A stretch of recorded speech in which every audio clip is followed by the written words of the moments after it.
ಆ ಒಂದು 70 ವರ್ಷ 60 ವರ್ಷದ ಹಿಂದೆ ಸುಬ್ಬಣ್ಣವರು ನೀನಾಸಂ ಅಂತ ಒಂದು ಸಂಸ್ಥೆನ ಹಳ್ಳಿಯಲ್ಲಿ ಕಟ್ಟಿ ಪ್ರಪಂಚನೇ ಆ ಹಳ್ಳಿಗೆ ಬರೋ ಹಂಗೆ ಮಾಡಿದ್ರು. ಅದು ನಿಮಗೆ ಬಹುಶಃ ಮಲೆನಾಡಿನವ್ರಿಗೆ ಮಾತ್ರ ಅದು ಸಾಧ್ಯ ಇದೆ. ಯಾಕೆಂದರೆ ನಮಗಿದು ಇಲ್ಲಿಯ ಪರಿಸರದಲ್ಲಿರುವಂಥ ತಾಕತ್ತೇನಿದೆ, ಪರಿಸರದಲ್ಲಿರುವಂಥ ಒಂದು ಶಕ್ತಿ ಏನಿದೆ ಅದ್ರ ಗೊತ್ತಾಗ್ಬಿಡುತ್ತೆ. ಇದು ಈ ಪರಿಸರದಲ್ಲಿ ಏನು ಶಕ್ತಿ ಇದೆ ಅಂತ. ಅದರ ಒಂದು 5% ನಾವು ಉಪಯೋಗಿಸ್ಕೊಳ್ಳಲ್ಲ. ಪರಿಸರದಲ್ಲಿ ಅಷ್ಟೊಂದು ಅಗಾಧ ಶಕ್ತಿ ಇದೆ. ಆ ಶಕ್ತಿನೇ ನಾವು ಕಳ್ಕೊಂಡ್ಬಿಟ್ವಿ ಅಂದರೆ. ಮತ್ತು ಪರಿಸರದಲ್ಲಿ ಅಷ್ಟು ಅಗಾಧವಾದ ಶಕ್ತಿ ಇದೆ ಅಂತ ಗೊತ್ತಿದ್ದಾಗ ಕೂಡ ಅಭಿವೃದ್ಧಿ ಹೆಸರಿನಲ್ಲಿ ನಿಮ್ಮ ಜನ ಯಾಕೆ ಕಾಡನ್ನು ನಾಶ ಮಾಡಲಿಕ್ಕೆ ಕೊಟ್ಟರು? ಕಾಡಿನ ನಾಶಕ್ಕೆ ಸರ್ಕಾರದ ಯೋಜನೆಗಳ ಕಾರಣನೋ ಅಥವಾ ಜನರ ಅವೇರ್ನೆಸ್ ಇರದೇ ಇರೋದು ಕಾರಣ? ಎರಡೂ ಇದೆ ಇದರಲ್ಲಿ. ಸರ್ಕಾರನೂ ಕೂಡ ಅವರ ಯೋಜನೆಗಳು ಎಲ್ಲಿ 2 ಲೈನ್ ರಸ್ತೆಯಲ್ಲಿ ನಮ್ಮ ಕೆಲಸ ಆಗುವಂಥದ್ರಲ್ಲಿ 4 ಲೈನ್ ಮಾಡಬೇಕು. 4 ಲೈನ್ ಇದ್ದು ಆಮೇಲೆ 6 ಲೈನು ಬೇಕು ಅಂತೀರಾ? ಅಲ್ಲ, ಇಲ್ಲಿ ಏನು ಅಷ್ಟು ಕಮ್ಯುನಿಕೇಶನ್ ಇರಲ್ಲ. ಯಾಕೆ ಅಷ್ಟೊಂದು ಟ್ರಾಫಿಕ್ ಇಲ್ಲ, ಯಾಕೆ ಬೇಕು? ಅದು ಅವರಿಗೆ ಕೇಳಬೇಕು. ಈಗ ಪರಿಸರದ ಪರಿಸ್ಥಿತಿ ವಿಕೋಪ ಏನೆಲ್ಲ ಆಗ್ಬೋದು ಅಂತ ಹೇಳ್ತಾರೆ. ನಿಮಗೆ ಆ ಪರಿಸರ ನಾಶದ ಭಯಾನಕ ಚಿತ್ರಣನ ಯಾವ ರೀತಿ ಕೊಡ್ಬೇಕಂತ ಅನಿಸುತ್ತೆ? ಏನಾಗ್ಬೋದು ಮನುಷ್ಯನಿಗೆ? ಅದು ತುಂಬ ನಮ್ಮ ಕಣ್ಣು ಎದುರಿಗೆ ಕಾಣ್ತಾ ಇದೆ. ಅದನ್ನ ಯೋಚನೆ ಮಾಡಿದ್ರು ತುಂಬ ಭಯ ಆಗತ್ತೆ. ಈಗ ಇದೇ ಶಾಖ ಗ್ಲೋಬಲ್ ವಾರ್ಮಿಂಗ್. ನಮ್ಮ ಬಾಡಿಯಲ್ಲಿ ಏನು ಬೆವರು ಎಲ್ಲ ಬರುತ್ತೆ. ನಮ್ಮ ಬಾಡಿಯನ್ನು ಕೂಲ್ ಮಾಡೋದಕ್ಕೆ ಅದಕ್ಕೊಂದು ವ್ಯವಸ್ಥೆ ಇದೆ. ಹೊರಗಡೆ ಅಷ್ಟು ಜಾಸ್ತಿ ಹ್ಯುಮಿಡಿಟಿ ಆಯಿತು ಅಂತಂದರೆ ಅದರ ಒಂದು ಟೆಂಪ್ರೇಚರ್ ಇರುತ್ತೆ 35 ಡಿಗ್ರಿ ಅನ್ನೋದೇನು, ಅದಕ್ಕೆ ವೆಟ್ಬಲ್ ಟೆಂಪ್ರೇಚರ್ ಕಾನ್ಸೆಪ್ಟ್ ಅಂತಲೇ ಹೇಳ್ತಾರೆ. ಅದಾಯಿತು ಅಂತಂದರೆ ನಾವು ಮನುಷ್ಯರು ಉಳಿಯೋದು ಕಷ್ಟ. ಎಷ್ಟೋ ಜನ ನೀವು ಕೇಳ್ತಿರಲ್ಲ ಹೀಟ್ ಸ್ಟ್ರೋಕ್ ಅಂತ, ಹೀಟ್ ಸ್ಟ್ರೋಕ್ ಅಂತ ಏನು ಹೇಳ್ತೀವಿ, ಎಷ್ಟೋ ಅಲ್ಲಿ ಈಗ ಕಡಿಮೆ ಸಂಖ್ಯೆಯಲ್ಲಿ ಹೇಳ್ತೀರಾ. ಈ ಬಾರಿ ಒಂದು 50 ಜನ ಸ್ಟ್ರೋಕಿಂದ ಸತ್ರು, ಹೀಟ್ ಸ್ಟ್ರೋಕಿಂದ ಸತ್ರು. ಅದೇ ಕಾನ್ಸೆಪ್ಟೇ ಇದು. ಅದೇ ಕಾನ್ಸೆಪ್ಟು ಇನ್ನು ಜಾಸ್ತಿ ನಂಬರಲ್ಲಿ ಬರುತ್ತೆ. ಇನ್ನೇನು ಅದನ್ನೇನೊಂದು ಲಕ್ಷಗಟ್ಟಲೆನೂ ಆಗ್ಬೋದು.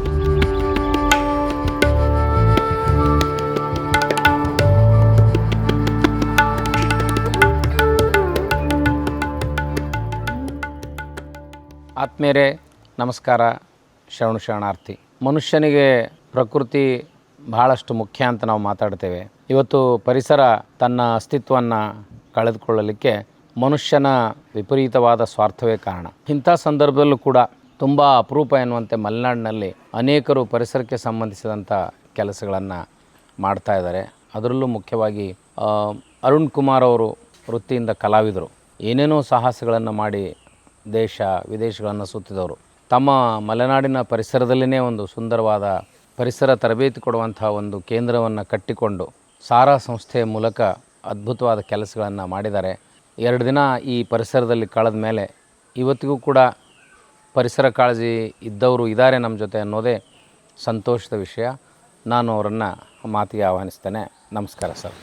ನಮಸ್ಕಾರ. ಶರಣಾರ್ಥಿ. ಈ ಸಾರಾ ಎಲ್ಲ ಪರಿಸರವನ್ನು ನೋಡಿದ ಮೇಲೆ ಈ ಕಲ್ಪನೆ, ನೀವು ಮಲೆನಾಡಿನಲ್ಲಿ ಹುಟ್ಟಿದವರಿಗೆ ಸಹಜವಾಗಿ ನಿಮ್ಮ ಪ್ರದೇಶದ ಬಗ್ಗೆ ನಿಮಗೆ ಹೆಮ್ಮೆ ಅಭಿಮಾನ ಇರ್ತದೆ.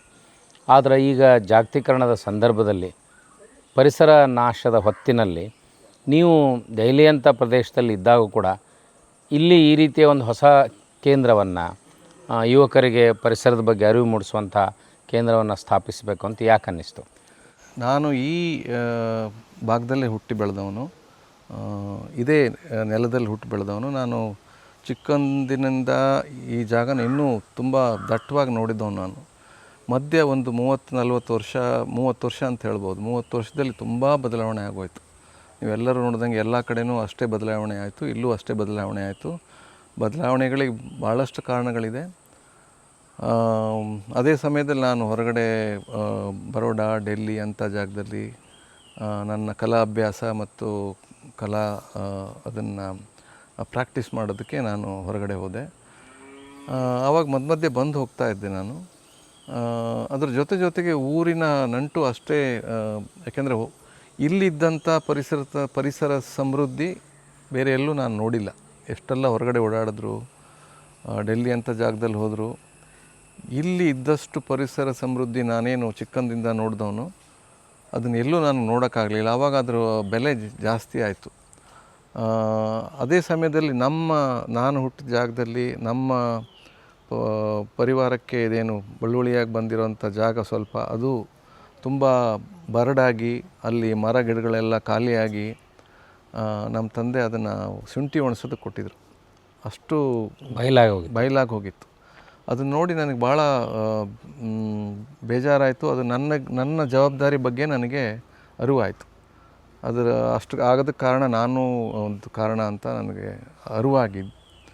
ಅದರಿಂದ ನಾನು ಏನಾದರೂ ಮಾಡಬೇಕು ಅಂತ ನಾನು ಅಲ್ಲಿಂದ ಶುರು ಮಾಡಿದೆ. ಅದು ನಾನು ಕಲಾವಿದ ಆಗಿರೋದ್ರಿಂದ ಈ ರೀತಿ ಒಂದು ಸಾರ ಅಂತ ಒಂದು ಸಂಸ್ಥೆಯನ್ನು ಅಥವಾ ಕಲ್ಪನೆಯನ್ನು ತರೋದಕ್ಕೆ ಅದು ಭಾಳ ಹೆಲ್ಪ್ ಆಯಿತು. ನೀವು ಕಲಾವಿದರಾಗಿ ಎಲ್ಲೆಲ್ಲಿ ಹೋಗಿ ಬಂದ್ರಿ? ಯಾವ ಪ್ರಕಾರದ ಕಲೆಯನ್ನು ನೀವು ರೂಢಿಸ್ಕೊಂಡ್ರಿ? ನಾವು ಕಲ್ತಿರೋದು ಈಗ ಬರೋಡದಲ್ಲಿ ನನ್ನ ಮಾಸ್ಟರ್ ಡಿಗ್ರಿ ಆಗಿರೋದು. ಅಲ್ಲಿ ಅದಕ್ಕೆ ಸಮಕಾಲೀನ ಕಲೆ ಅಂತಲೇ ಹೇಳ್ತಾರೆ. ಸಮಕಾಲೀನ ಕಲೆ ಹೆಚ್ಚಾಗಿ ನಮಗೆ ಯುರೋಪಿಂದ ಅಮೇರಿಕದಿಂದ ಬಂದಿರೋವಂಥದ್ದು ನಮ್ಮ ದೇಶಕ್ಕೆ. ಸಮಕಾಲೀನ ಅನ್ನೋ ಒಂದು ಮಾಡರ್ನ್ ಆರ್ಟ್ ಅಂತೀವಿ, ಮಾಡರ್ನ್ ಅಂತ ಅದಕ್ಕೆ ನಾವು ಹೆಚ್ಚಾಗಿ ಕಾಂಟೆಂಪ್ರರಿ ಆರ್ಟ್ ಅಂತ ಹೇಳ್ತೀವಿ. ಸಮಕಾಲೀನ ಕಲೆ, ಆ ಸಮಕಾಲೀನ ಕಲೆಯಲ್ಲಿ ಹೆಚ್ಚಾಗಿ ಅದಕ್ಕೆ ಒಂದು ಸ್ವತಂತ್ರ ಇರುತ್ತೆ. ಈಗ ಟ್ರೆಡಿಷನಲ್ ಆರ್ಟ್ ಅಂತ ಏನು ಹೇಳ್ತೀವಿ, ಅದರಲ್ಲಿ ನಾವು ನಮ್ಮ ಹಿಂದಿಂದ ಸಾವಿರಾರು ವರ್ಷದಿಂದ ನೂರಾರು ವರ್ಷಗಳಿಂದ ನಡೆದು ಬಂದಿರೋವಂಥ ಕಲಾ ಪ್ರಕಾರವನ್ನು ನಾವು ಮುಂದುವರೆದು ಹೋಗೋದು, ಅದು ಸಾಂಪ್ರದಾಯಿಕ ಕಲೆ ಅಂತ ಆಗುತ್ತೆ. ಸಮಕಾಲೀನ ಕಲೆಯಲ್ಲಿ ಏನಾಗುತ್ತೆ ಅಂದರೆ ನಮಗೆ ಅನಿಸಿರೋದು, ನಮಗೆ ನಮ್ಮ ಭಾವನೆಗಳಿಗೆ ಹತ್ತಿರವಾಗಿರುವಂಥ ಕಲೆಯ ಪ್ರಕಾರವನ್ನು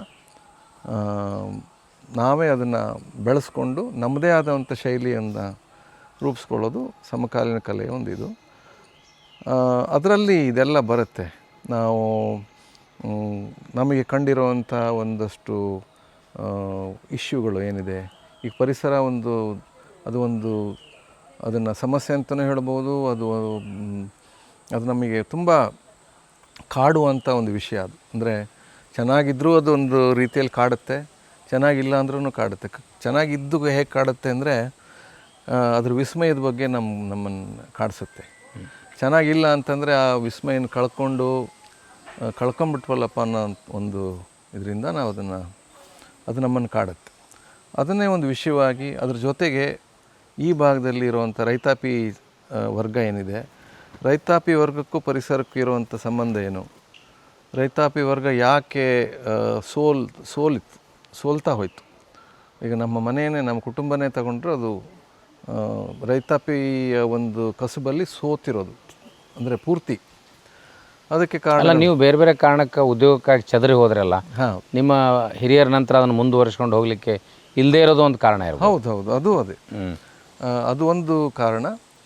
ಅದರ ಜೊತೆಗೆ ಇವೆಲ್ಲನೂ ಕಾರಣ ಇದೆ. ಪರಿಸರದಲ್ಲಿ ಆದಂಥ ಬದಲಾವಣೆಗಳು, ಇಲ್ಲಿ ಅಕೇಶಿಯಾದಂಥ ಒಂದು ಮೋನೋಕಲ್ಚರ್ ಪ್ಲಾಂಟೇಷನನ್ನು ಇಲ್ಲಿ ಸುತ್ತಮುತ್ತಲು ಅದನ್ನು ಹಾಕಿ ಅರಣ್ಯದ ಜೊತೆ ನಮ್ಮ ಸಂಪರ್ಕ, ಮನುಷ್ಯನ ಅಥವಾ ರೈತನ ಸಂಪರ್ಕನ ಕಡಿದು ಹಾಕಿರೋದು. ಆಮೇಲೆ ಉಳಿದ ಸಮಸ್ಯೆ ಅಂತ ಹೇಳ್ಬೋದು, ಅಥವಾ ಬದಲಾವಣೆ ಅಂತ ಹೇಳ್ಬೋದು. ನಮ್ಮಲ್ಲಿ ಪರಿಸರ ನಾಶಕ್ಕೆ ಕಾರಣವಾದ ಬದಲಾವಣೆ ಅದು ಏನಂದರೆ, ನಮ್ಮಲ್ಲಿ ಜಲವಿದ್ಯುತ್ತಿಗಾಗಿ ಸಾವಿರಾರು ಹೆಕ್ಟೇರ್ ಭೂಮಿಯನ್ನು, ಕಾಡು, ಒಂದು ಲಕ್ಷಾಂತರ ವರ್ಷಗಳಷ್ಟು ಹಳೆಯ ಕಾಡನ್ನು ಮುಳುಗಿಸಿ ಅಲ್ಲಿರುವಂಥ ಜನರು, ಬೇರೂರಿ ಇದ್ದಂಥ ಜನರನ್ನು ವಿಸ್ಥಾಪನೆ ಮಾಡಿರುವಂಥ ಕಾರಣದಿಂದನೂ ನಮಗೆ ಅವೆಲ್ಲ ಈ ಒಟ್ಟಾಗಿ ಈ ರೈತಾಪಿ ವರ್ಗ ಸೋಲೋದಕ್ಕೆ ಒಂದು ಕಾರಣ ಆಯಿತು. ಅದು ಮುಂದುವರಿತಾನೇ ಇದೆ. ಅದೇನು ಮತ್ತೆ ಅಂದರೆ ಈ ಅವನತಿಗೆ ಹೋಗ್ತಾನೇ ಇದೆ. ಅದು ಮತ್ತೆ ವಾಪಸ್ ಬರುತ್ತೆ ಅನ್ನೋದು ಭಾಳ ಕಷ್ಟ ಅನಿಸ್ತಾ ಇದೆ. ಇಲ್ಲಿ ನೀವು ಈ ಸಾರಾನ ಸೃಷ್ಟಿ ಮಾಡಲಿಕ್ಕೆ ಬೇಸಿಕಲಿ ನೀವು ಒಬ್ಬ ಕಲಾವಿದರು, ಕಲ್ಪನಾ ಲೋಕದಲ್ಲಿರ್ತೀರಿ. ಕವಿ ಮತ್ತು ಕಲಾವಿದನಿಗೆ ಪರಿಸರ ಮತ್ತು ಪ್ರಕೃತಿ ಬಹಳ ಮಹತ್ವದ ಪಾತ್ರವನ್ನು ವಹಿಸ್ತದೆ. ಒಂದು ಒಳಗಿರುವ ಭಾವನೆಗಳು, ಎರಡನೇದು ಹೊರಗೆ ಕಾಣುವಂಥ ಸೌಂದರ್ಯ. ಸೊ ಈ ಸೌಂದರ್ಯ ಮತ್ತು ನಿಮ್ಮ ಒಳಗಿರೋ ಭಾವನೆಗಳ ತಾಕಲಾಟದಲ್ಲಿ ನೀವು ಕಲಾ ಪ್ರಕಾರನ ಸೃಷ್ಟಿ ಮಾಡ್ತಾ ಹೋದ್ರಿ ಮಾಡರ್ನ್ ಆರ್ಟ್ನಲ್ಲಿ. ಬಟ್ ಈ ಪರಿಸರಕ್ಕೆ ಸಂಬಂಧಿಸಿದಂಥ ಅವೇರ್ನೆಸ್ ಕೊಡಬೇಕು ಅನ್ನುವಂಥ ಕಲ್ಪನೆ ಭಾಳ ಸ್ಟ್ರಾಂಗ್ ಆಗ್ಲಿಕ್ಕೆ ಕಾರಣ. ಅವರು ಡ್ಯಾಮ್ ಕಟ್ಟೋ ನೆಪದಲ್ಲಿ ಕಾಡನ್ನು ನಾಶ ಮಾಡಿದರು, ಅಕೇಶಿಯಾ ಬೆಳೆದ್ರು, ಪರಿಸರ ಹಾಳಾಯಿತು.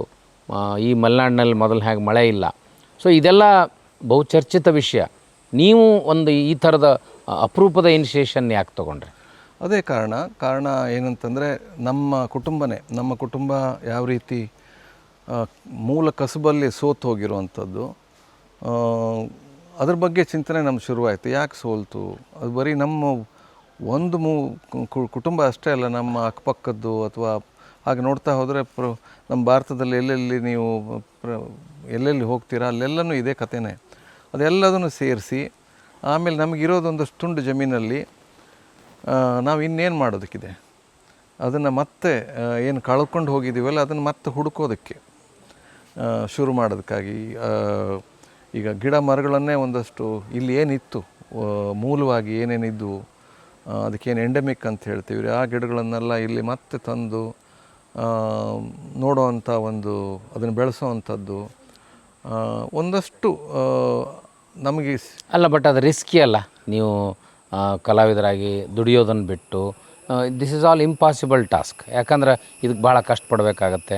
ಆಮೇಲೆ ಇಷ್ಟು ದೂರದ ಮಲೆನಾಡಿನ ಪ್ರದೇಶಕ್ಕೆ ಈಗಿನ ಯುವಕರು ಎಲ್ಲಿ ತರಬೇತಿಗೆ ಬರ್ತಾರೆ ಅನ್ನುವಂಥ ಭರವಸೆ ಏನಿತ್ತು. ಇಟ್ಸ್ ಆಲ್ಮೋಸ್ಟ್ ಏನೋ ಒಂದು ಸಾಧ್ಯತೆಗಳಿಲ್ಲದ ಸಮಯದಲ್ಲಿ ಈ ರಿಸ್ಕ್ ಯಾಕೆ ತೊಗೊಂಡ್ರಿ? ಇದು ರಿಸ್ಕು ಒಂದಲ್ಲ ಒಂದು ಸಮಯದಲ್ಲಿ ನಮ್ಗೆ ತೊಗೊಳ್ಲೇಬೇಕು. ಯಾಕೆಂದರೆ ನಮಗೂ ಇದು ನಮ್ಮ ಜವಾಬ್ದಾರಿ. ಈ ಜವಾಬ್ದಾರಿ ನಾವು ರಿಸ್ಕ್ ತೊಗೊಳ್ಲಿಲ್ಲ ಅಂದರೆ ಈ ಜವಾಬ್ದಾರಿಯಿಂದ ನಾವು ತಪ್ಪಿಸ್ಕೊಂಡಂಗೆ. ಇದು ನಾನೇ ಮೊದಲ ಬಾರಿ ಮಾಡ್ತೀನಿ ಅಂತ ಇಲ್ಲ. ಇಲ್ಲೇ ನಮ್ಮ ಹತ್ತಿರದಲ್ಲಿ ಇರೋವಂಥ ಕೆಲವು ಉದಾಹರಣೆಗಳಿದೆ. ಕೆ ವಿ ಸುಬ್ಬಣ್ಣ ಅಂತ ಒಬ್ಬರು, ಅವರು ರೈತರೇ, ಅವರು ನೀನಾಸಮನ್ನು ಕಟ್ಟಿರುವಂಥದ್ದು. ಈ ಹಳ್ಳಿಲಿ ಯಾಕೆ ಕಟ್ಟಿದ್ರು, ಅದ್ರ ಜೊತೆಗೆ ಮತ್ತು ಪ್ರಸನ್ನ ಅವರು ಏನು ಶ್ರಮಜೀವಿ ಅಥವಾ ಶರ್ಖಾನ್, ಅದನ್ನು ಅವ್ರು ಯಾಕೆ ಕಟ್ಟಿದ್ರು, ಇಷ್ಟು ವರ್ಷದಿಂದ ನಡೆಸ್ಕೊಂಬಂದರು. ಇವೆಲ್ಲ ನಮಗೆ ಒಂದು ಧೈರ್ಯ ಕೊಡುತ್ತೆ. ರಿಸ್ಕಿ ಅಂತ ಏನು ಹೇಳ್ತೀರಿ ಅದಕ್ಕೆ ಉತ್ತರವಾಗಿ ಒಂದಷ್ಟು ಧೈರ್ಯ ತಂದು ಕೊಡುತ್ತೆ ಅವ್ರಿಗೆ. ಆ ಒಂದು 70 ವರ್ಷ 60 ವರ್ಷದ ಹಿಂದೆ ಸುಬ್ಬಣ್ಣವರು ನೀನಾಸಮ್ ಅಂತ ಒಂದು ಸಂಸ್ಥೆನ ಹಳ್ಳಿಯಲ್ಲಿ ಕಟ್ಟಿ ಪ್ರಪಂಚನೇ ಆ ಹಳ್ಳಿಗೆ ಬರೋ ಹಂಗೆ ಮಾಡಿದ್ರು. ಅದು ನಿಮಗೆ ಬಹುಶಃ ಮಲೆನಾಡಿನವ್ರಿಗೆ ಮಾತ್ರ ಅದು ಸಾಧ್ಯ ಇದೆ. ಯಾಕೆಂದರೆ ನಮಗಿದು ಇಲ್ಲಿಯ ಪರಿಸರದಲ್ಲಿರೋವಂಥ ತಾಕತ್ತೇನಿದೆ, ಪರಿಸರದಲ್ಲಿರೋವಂಥ ಒಂದು ಶಕ್ತಿ ಏನಿದೆ ಅದ್ರ ಗೊತ್ತಾಗ್ಬಿಡುತ್ತೆ ನಿಮಗೆ. ಈ ಪರಿಸರದಲ್ಲಿ ಏನು ಶಕ್ತಿ ಇದೆ ಅಂತ. ಅದರ ಒಂದು 5% ನಾವು ಉಪಯೋಗಿಸ್ಕೊಳ್ಳಲ್ಲ. ಪರಿಸರದಲ್ಲಿ ಅಷ್ಟೊಂದು ಅಗಾಧ ಶಕ್ತಿ ಇದೆ. ಆ ಶಕ್ತಿನೇ ನಾವು ಕಳ್ಕೊಂಬಿಟ್ವಿ ಅಂದರೆ. ಮತ್ತು ಪರಿಸರದಲ್ಲಿ ಅಷ್ಟು ಅಗಾಧವಾದ ಶಕ್ತಿ ಇದೆ ಅಂತ ಗೊತ್ತಿದ್ದಾಗ ಕೂಡ ಅಭಿವೃದ್ಧಿ ಹೆಸರಿನಲ್ಲಿ ನಿಮ್ಮ ಜನ ಯಾಕೆ ಕಾಡನ್ನು ನಾಶ ಮಾಡಲಿಕ್ಕೆ ಕೊಟ್ಟರು? ಅದು ಒಂದು ಮೂಲ ಕಾರಣ. ಇಲ್ಲಿ ನಮ್ಮ ಅಭಿವೃದ್ಧಿ ಅನ್ನೋ ಒಂದು ತಪ್ಪು ಕಲ್ಪನೆ ಇದೆ, ತುಂಬ ತಪ್ಪು ಕಲ್ಪನೆ. ಅದರ ಭ್ರಮೆಗೊಳಗಾದ್ರೆ ಆ ಭ್ರಮೆ ಅದನ್ನು ಅರ್ಥ ಮಾಡ್ಕೊಳ್ಳೋದಕ್ಕೆ, ಆ ಭ್ರಮೆ ಯಾಕೆ, ಅದು ಭ್ರಮೇನಾ, ನಿಜವಾದ ಭ್ರಮೇನಾ ಅಥವಾ ಬೇರೆ ಯಾರೋ ಹೇಳಿರೋದು, ಈ ರೀತಿ ಎಲ್ಲ ವಿಷಯಗಳನ್ನು ಒಂದು ಅರ್ಥ ಮಾಡ್ಕೊಳ್ಳೋದೇ ನಮಗೆ ಅದಕ್ಕೆ ಕಲೆ ಕೂಡ ಅದಕ್ಕೆ ಸಹಾಯ ಮಾಡುತ್ತೆ. ನಮ್ಮ ಕಲೆಯೊಳಗೆ ನಾವೇನು ವಸ್ತು ವಿಷಯ ನಾವು ತರ್ತೀವಲ್ಲ, ಆ ವಸ್ತು ವಿಷಯದಲ್ಲಿ ಇದೆಲ್ಲ ಬರುತ್ತೆ. ಈಗ ಅಭಿವೃದ್ಧಿ ಅನ್ನೋದನ್ನು ಯಾರೋ ಹೇಳಿರೋ ಒಂದು ಕತೆ ಅಂತ ಅನಿಸುತ್ತೆ. ರಸ್ತೆ ಮಾಡೋದೇ ಅಭಿವೃದ್ಧಿ ಆಗುವಂಥದ್ದು. ಎರಡು ಜೊತೆಯಾಗಿ ನಡಿಬೋದಾ? ರಸ್ತೆನೂ ಬೇಕು, ನಮಗೆ ಎಷ್ಟು ಬೇಕು ಅಷ್ಟು ರಸ್ತೆ ಸಾಕು. ನಮಗೆ ಕಾಡನ್ನು ಅಷ್ಟೇ ಉಳಿಸ್ಕೊಂಡ್ರೆ, ಅಥವಾ ನನಗೆ ನೆನಪಿದೆ, ನಾವು ಚಿಕ್ಕವರು ಇದ್ದಾಗ ಇಲ್ಲಿ ಯಾವುದು ಆ ರೀತಿ ಆಧುನಿಕತೆ ಏನಿರಲಿಲ್ಲ. ನಮ್ಮಲ್ಲಿ ಪ್ರತಿ ವಾರ ಸಂತೆ ನಡೆಯುವಂಥ ಒಂದು ಸಂಗತಿನೂ ಇರಲಿಲ್ಲ. ನಮ್ಮ ತಾಯಿ ಆವಾಗಲೇ ನಮ್ಮ ದೊಡ್ಡ ಕುಟುಂಬಕ್ಕೆ ಸುಮಾರು ಒಂದು 25-30 ಜನರಿಗೆ ಅಡುಗೆ ಮಾಡ್ತಿದ್ರು. ಯಾವುದೇ ಎಲ್ಲಿಂದನೂ ಒಂದು ತರಕಾರಿ ಕೊಂಡ್ಕೊಂಬರ್ತಿರ್ಲಿಲ್ಲ. ಎಲ್ಲೇ ನಮ್ಮ ತೋಟದಲ್ಲಿ ಅವ್ರು ಹಿಂದಿಂದ ಹೋಗ್ತಿದ್ದೆ, ಆ ಸೊಪ್ಪು ಈ ಸೊಪ್ಪು, ಆ ಕಾಯಿ, ತೊಂಡೆಕಾಯಿ ಅಥವಾ ಅಮಟೆಕಾಯಿ, ಹಲಸಿನಕಾಯಿ, ಏನೆಲ್ಲ ಮಾಡೋವಂಥ ಅವ್ರ ಹತ್ರ ಒಂದು ಶಕ್ತಿ ಇತ್ತು, ಮಾಡ್ತಿದ್ರು. ಅದನ್ನು ತಿನ್ಕೊಂಡು ನಾವು ಸುಖವಾಗಿ ಇದ್ವಿ. ನಾವು ಆವಾಗ ಇನ್ನೂ ಹಣ ಅನ್ನೋದು ಒಂದು ಏನಿದೆ, ಕರೆನ್ಸಿ ಅನ್ನೋದು ಇರಲಿಲ್ಲ ಆವಾಗ. ನಮ್ಮಲ್ಲಿ ಭತ್ತ ಬೆಳಿತಿದ್ವಿ, ಭತ್ತನೇ ಒಂದು ಕರೆನ್ಸಿ ಆಗಿತ್ತು. ವಾಟರ್ ಸಿಸ್ಟಮ್ ಥರ ಏನೋ ಮಡಿಕೆ ತೊಗೊಂಬರೋನು, ಮಡಿಕೆಯವನಿಗೆ ಒಂದಷ್ಟು ಭತ್ತ ಕೊಡ್ತಿದ್ವಿ. ಆವಾಗ ನನಗನ್ಸೋದು ಅದು ಈಕ್ವಲ್ಲು. ಏನು ನಮ್ಮದು ಲೇಬರ್ ಅನ್ನೋದೇನಿದೆ, ಲೇಬರ್ಗೆ ಮೇಲೆ ಕೆಳಗೆ ಅನ್ನೋ ಒಂದು ಇದಿರಲಿಲ್ಲ, ಅಂತಸ್ತುಗಳಿರಲಿಲ್ಲ. ಲೇಬರಿಗೆಲ್ಲ ಒಂದೇ ಥರ, ಮಡಿಕೆ ಮಾಡೋವನಿಗೂ ಒಂದು ಅಷ್ಟೇ ಗೌರವ, ಸಮಾನತೆ ಇತ್ತು ಅಂತ ನನಗನ್ಸುತ್ತೆ. ಆಮೇಲೆ ಬಂದ್ರಿ ದೆಹಲಿ ಒಳಗೆ ಎಷ್ಟು ವರ್ಷ ಇದ್ರಿ? ಏನೇನು ಕಲಾ ಪ್ರಕಾರದಲ್ಲಿ ಏನು ರೀತಿ ಕೆಲಸ ಮಾಡಿದ್ರಿ ನೀವು? ಕಲಾ ಪ್ರಕಾರದಲ್ಲಿ ಅದೇ ಸಮಕಾಲೀನ ಕಲೆಯಲ್ಲಿ ನಮಗೆ ನಾನು ಕಲ್ತಿರೋದು ಶಿಲ್ಪ. ಅದ್ರ ಜೊತೆಗೆ ಈಗ ಆ ಪ್ರಕಾರಗಳಲ್ಲಿ ಯಾವುದೇ ಇದಿಲ್ಲ. ಈಗ ಪ್ರಕಾರಗಳು ಯಾರು ಬೇಕಾದ್ರೆ ಯಾವ ಪ್ರಕಾರನೂ ನಾವು ಕೆಲಸ ಮಾಡೋದು, ನಮ್ಮ ಅಭಿವ್ಯಕ್ತಿಗೆ ಅದನ್ನು ಉಪಯೋಗಿಸ್ಕೊಬೋದು. ಅಂಥ ಸಮಯದಲ್ಲಿ ನಾನು ನನ್ನ ಒಂದು ಅಭಿವ್ಯಕ್ತಿಯ ಸ್ವಾತಂತ್ರ್ಯಕ್ಕೆ ನಾನು ಫ್ಯಾಕ್ಟ್ರಿಯಲ್ಲಿ ಡಿಸೈನರಾಗಿ ಕೆಲಸ ಮಾಡಿದ್ದೀನಿ. ಅದೇ ರೀತಿ ಸಾಕಷ್ಟು ಬೇರೆ ಎಲ್ಲ ಕೆಲಸ ಮಾಡಿ, ಯಾಕೆಂದರೆ ನಿಮ್ಮ ಅಭಿವ್ಯಕ್ತಿಗೂ ಒಂದು ಸ್ವಾತಂತ್ರ್ಯ ಬೇಕು. ಇಲ್ಲ ಅಂದರೆ ಒಂದು ಸಿಸ್ಟಮ್ ಏನಿದೆ, ಸಿಸ್ಟಮ್ಮು ಈಗ ಗ್ಯಾಲರಿ ಸಿಸ್ಟಮ್ ಆಗಿರ್ಬೋದು, ಮ್ಯೂಸಿಯಂ ಸಿಸ್ಟಮ್ ಆಗಿರ್ಬೋದು, ಅದರ ಅಡಿಯಲ್ಲಿ ನಾವು ಕೆಲಸ ಮಾಡಬೇಕಾಗತ್ತೆ, ಅವ್ರು ಹೇಳ್ದಂಗೆ ಕೆಲಸ ಮಾಡಬೇಕಾಗತ್ತೆ. ನಿಮ್ಮ ಅಭಿವ್ಯಕ್ತಿಗೆ ಸ್ವಲ್ಪ ಒಂದು ಕುಂದು ಬಂದುಬಿಡುತ್ತೆ ಆವಾಗ. ಅದಕ್ಕಾಗಿ ನಾವೇನು ಮಾಡ್ತೀವಿ, ನಮ್ಮ ಕೈಲಾದ ಒಂದು ಬೇರೆ ಒಂದು ನೌಕರಿ, ಬೇರೆ ಚಾಕರಿ ಮಾಡ್ತೀವಿ, ಆಮೇಲೆ ನಮ್ಮ ಅಭಿವ್ಯಕ್ತಿಯನ್ನು ನಮಗೆ ಬೇಕಾದಂಗೆ ಮಾಡ್ಕೊಂಡಿರ್ತೀವಿ ನಾವು. ಅದು ನಿಮ್ಮ ಇಷ್ಟಕ್ಕೆ ವಿರುದ್ಧವಾದ ಅಭಿವ್ಯಕ್ತಿ ಅಂತ ಗೊತ್ತಾದಾಗ ಬಿಟ್ಬಿಡ್ತೀವಿ. ನಮಗೆ ಯಾವುದು ಒತ್ತಡಗಳು ಇರಬಾರ್ದು. ಬಟ್ ಹೊಟ್ಟೆಪಾಡು ಅಂತ ಇರುತ್ತಲ್ಲ, ಅದಕ್ಕಾಗಿ ನಾನು ಎಷ್ಟೋ ವರ್ಷಗಳ ಒಂದು 20 ವರ್ಷ ನಾನು ನೌಕರಿನೇ ಮಾಡಿದ್ದೀನಿ. ಆಮೇಲೆ ನನಗೆ ಇದರಲ್ಲಿ ನನಗೆ ಸ್ವಾತಂತ್ರ್ಯ ಇದೆ. ನಾನು ಯಾವುದನ್ನು ಮಾಡ್ಬೋದು ಅಥವಾ ಯಾವುದನ್ನು ಬಿಡ್ಬೋದು ಅನ್ನೋದಿದೆ. ಅದು ಆಲ್ಟುಗೆದರ್ ಅದೇ ಒಂದು ವಿಷಯ ಆಗಿಬಿಡುತ್ತೆ. ದೆಹಲಿಯಿಂದ ನೀವು ಇಲ್ಲಿ ಬಂದು ಸಾರಾನ ಏನು ಕಾನ್ಸೆಪ್ಟ್ ಇಟ್ಕೊಂಡು ಪ್ರಾರಂಭ ಮಾಡಿದ್ರಿ? ಅಷ್ಟೊತ್ತಿಗೆ ಪರಿಸರದ ಬಗ್ಗೆ, ಪರಿಸರ ಜಾಗೃತಿ ಬಗ್ಗೆ ನಿಮಗೆ ಏನೇನು ಭಾವನೆಗಳು ಮೂಡಿದ್ದು? ನನಗೆ ಆಗಾಗಲೇ ನಾನು ನಮ್ಮ ಕಲಾ ಪ್ರಕಾರದಲ್ಲಿ ಒಂದು ಪ್ರಾಕ್ಟೀಸ್ ಅಂತ ಏನು ಮಾಡ್ತೀವಿ ನಾವು, ಈ ಯಾವ ರೀತಿ ಸಾಹಿತಿಗಳು ಪುಸ್ತಕಗಳನ್ನು ಬಿಡುಗಡೆ ಮಾಡ್ತಾರೆ, ಅದೇ ರೀತಿ ನಾವೇನು ಮಾಡ್ತೀವಿ, ಒಂದಷ್ಟು ಕಲಾಕೃತಿಗಳನ್ನು ತಯಾರು ಮಾಡಿ ನಾವು ಒಂದು ಗ್ಯಾಲರಿ ಅಂತ ಒಂದು ಸಿಸ್ಟಮ್ ಇರುತ್ತೆ, ಅದರಲ್ಲಿ ನಾವು ಎಕ್ಸಿಬಿಟ್ ಮಾಡ್ತೀವಿ. ಜನ ಬರ್ತಾರೆ, ನೋಡ್ತಾರೆ, ಅದ್ರ ಬಗ್ಗೆ ಚರ್ಚೆ ಆಗುತ್ತೆ, ಅದೆಲ್ಲ ನಡೆಯುತ್ತೆ. ಆ ಒಂದು ಇದರಲ್ಲಿ ರಸ್ತೆಯಲ್ಲಿ ನಾನು ಒಂದಷ್ಟು ನಮ್ಮ ಇದೇ ವಿಷಯವನ್ನು, ವಸ್ತು ವಿಷಯನ, ಪರಿಸರ, ಆಮೇಲೆ ರೈತಾಪಿ ವರ್ಗದಲ್ಲಿ ಇರುವಂಥ ಒಂದು ಏನು ಏರ್ಪೇರ್ ಆಗ್ತಾ ಇದೆಯಲ್ಲ, ಗೊಂದಲಗಳನ್ನು ಇಟ್ಕೊಂಡು ಅರ್ಥ ಮಾಡ್ಕೊಳ್ಳೋದಕ್ಕೆ ಅದನ್ನು ನಾನು ನನ್ನ ಕಲಾಕೃತಿಗಳ ಮುಖಾಂತರ ಅದನ್ನು ಅರ್ಥ ಮಾಡ್ಕೊಳ್ಳೋಕೆ ಪ್ರಯತ್ನ ಮಾಡ್ತಾಯಿದ್ದೆ. ಆವಾಗ ನನಗೆ ಒಮ್ಮೆ ಒಂದು 2010 ನಂತರ ನನಗೆ ಅನಿಸಿದ್ದು, ಅದೇ ಸಮಯದಲ್ಲಿ ಬಂದು ನೋಡಿದಾಗ ನಮ್ಮ ಒಂದು ಈ ತುಂಡು ಭೂಮಿ ಏನಿತ್ತು ಅದು ಬರಡಾಗಿದ್ದನ್ನು ನಾನು ನೋಡಿ ನನಗೆ ಆವಾಗ ಅನ್ನಿಸ್ತು, ನಾನು ಯಾವುದೋ ಒಂದು ಪಟ್ಟಣದಲ್ಲಿ ಕೂತ್ಕೊಂಡು ಪರಿಸರದ ಬಗ್ಗೆ ಅಥವಾ ರೈತಾಪಿ ಬಗ್ಗೆ ಅಲ್ಲಿ ಕೂತ್ಕೊಂಡು ಯೋಚನೆ ಮಾಡೋದಕ್ಕಿಂತ ಇಲ್ಲಿ ಬಂದು ಈ ನೆಲದಲ್ಲಿ ಇಲ್ಲಿಯ ನೆಲದ ಕಷ್ಟಗಳು ಅಥವಾ ನೆಲದ ಒಂದು ವಿಷಯಗಳನ್ನು ನಾವು ಅರ್ಥ ಮಾಡ್ಕೊಳ್ಳದೆ ಹೋದರೆ ಅದು ಸರಿಯಾಗಲ್ಲ ಅಂದ್ಬಿಟ್ಟು ಅಲ್ಲಿಂದನೇ ನಾನು ಇಲ್ಲಿ ಜಾಸ್ತಿ ಬರೋದಕ್ಕೆ ಶುರು ಮಾಡಿದೆ. ಆಮೇಲೆ ನಿಧಾನವಾಗಿ ನನಗೆ ಈ ರೀತಿ ಒಂದು ಪ್ಲ್ಯಾಟ್ಫಾರ್ಮ್, ಸಾರಾ ಅನ್ನೋದು ಒಂದು ಪ್ಲ್ಯಾಟ್ಫಾರ್ಮ್ ಅಂತ ಹೇಳ್ಬೋದು, ಒಂದು ವೇದಿಕೆ ಅಂತ ಹೇಳ್ಬೋದು. ಆ ವೇದಿಕೆಯಲ್ಲಿ ನಾವೆಲ್ಲರೂ ತರ್ಬೋದು, ವಿದ್ಯಾರ್ಥಿಗಳು ಬರ್ಬೋದು, ರೈತರು ಬರ್ಬೋದು, ಆಮೇಲೆ ಶಿಕ್ಷಕರು ಬರ್ಬೋದು. ಆ ರೀತಿಯ ಒಂದು ವೇದಿಕೆ ನನಗೆ ಬೇಕಾಗಿತ್ತು. ಅದೇ ವೇದಿಕೆ ಇದು ಸಾರಾ ಅಂತ ಹೇಳ್ಬೋದು. ಸಾರಾ ಅಂತಂದರೆ ಮಣ್ಣಿನ ಸಾರ ಅಂತಂದರೆ ಒಂದು ಸಂಕ ಅಂತ ಹೇಳ್ತೀವಿ, ಒಂದು ಸಣ್ಣದೊಂದು ಬ್ರಿಡ್ಜ್ ಅಂತ ಹೇಳ್ತೀವಿ. ಅದನ್ನೆಲ್ಲ ಇಟ್ಕೊಂಡು ಈ ಸಾರಾ ಅನ್ನೋದು ನಮ್ಮ ಮಧ್ಯೆ ಇರೋವಂಥ ಕೆಲವು ಕಂದಕಗಳನ್ನು ದಾಟುವಂಥ ಒಂದು ಇದಾಗ್ಬೋದು, ವೇದಿಕೆ ಆಗ್ಬೋದು. ಇಲ್ಲಿ ಹತ್ತಿರದ ಸಮಸ್ಯೆಗಳೇನಿದ್ದಾವೆ, ನಮ್ಮ ಸ್ಥಳೀಯ ಪರಿಸರ ವ್ಯವಸ್ಥೆಯ ಒಂದು ವಿಷಯಗಳನ್ನು ಅರ್ಥ ಮಾಡ್ಕೊಳ್ಳೋದಕ್ಕೆ, ಅದರ ಬಗ್ಗೆ ಚರ್ಚೆ ಆಗೋದಕ್ಕೆ ಈ ಸಾರಾ ಅನ್ನೋದು ಒಂದು ವೇದಿಕೆ ಆಗಬೇಕು ಅನ್ನೋದು ನನ್ನ ಉದ್ದೇಶ ಆಗಿದೆ. ಸಾರಾ ಇಂಗ್ಲೀಷ್ ಅಬ್ರಿವೇಷನ್ನು ಬಂತು ಅದಕ್ಕೆ ಬಂದಿದೆ, sustainable alternatives for rural Accord ಅಂತ.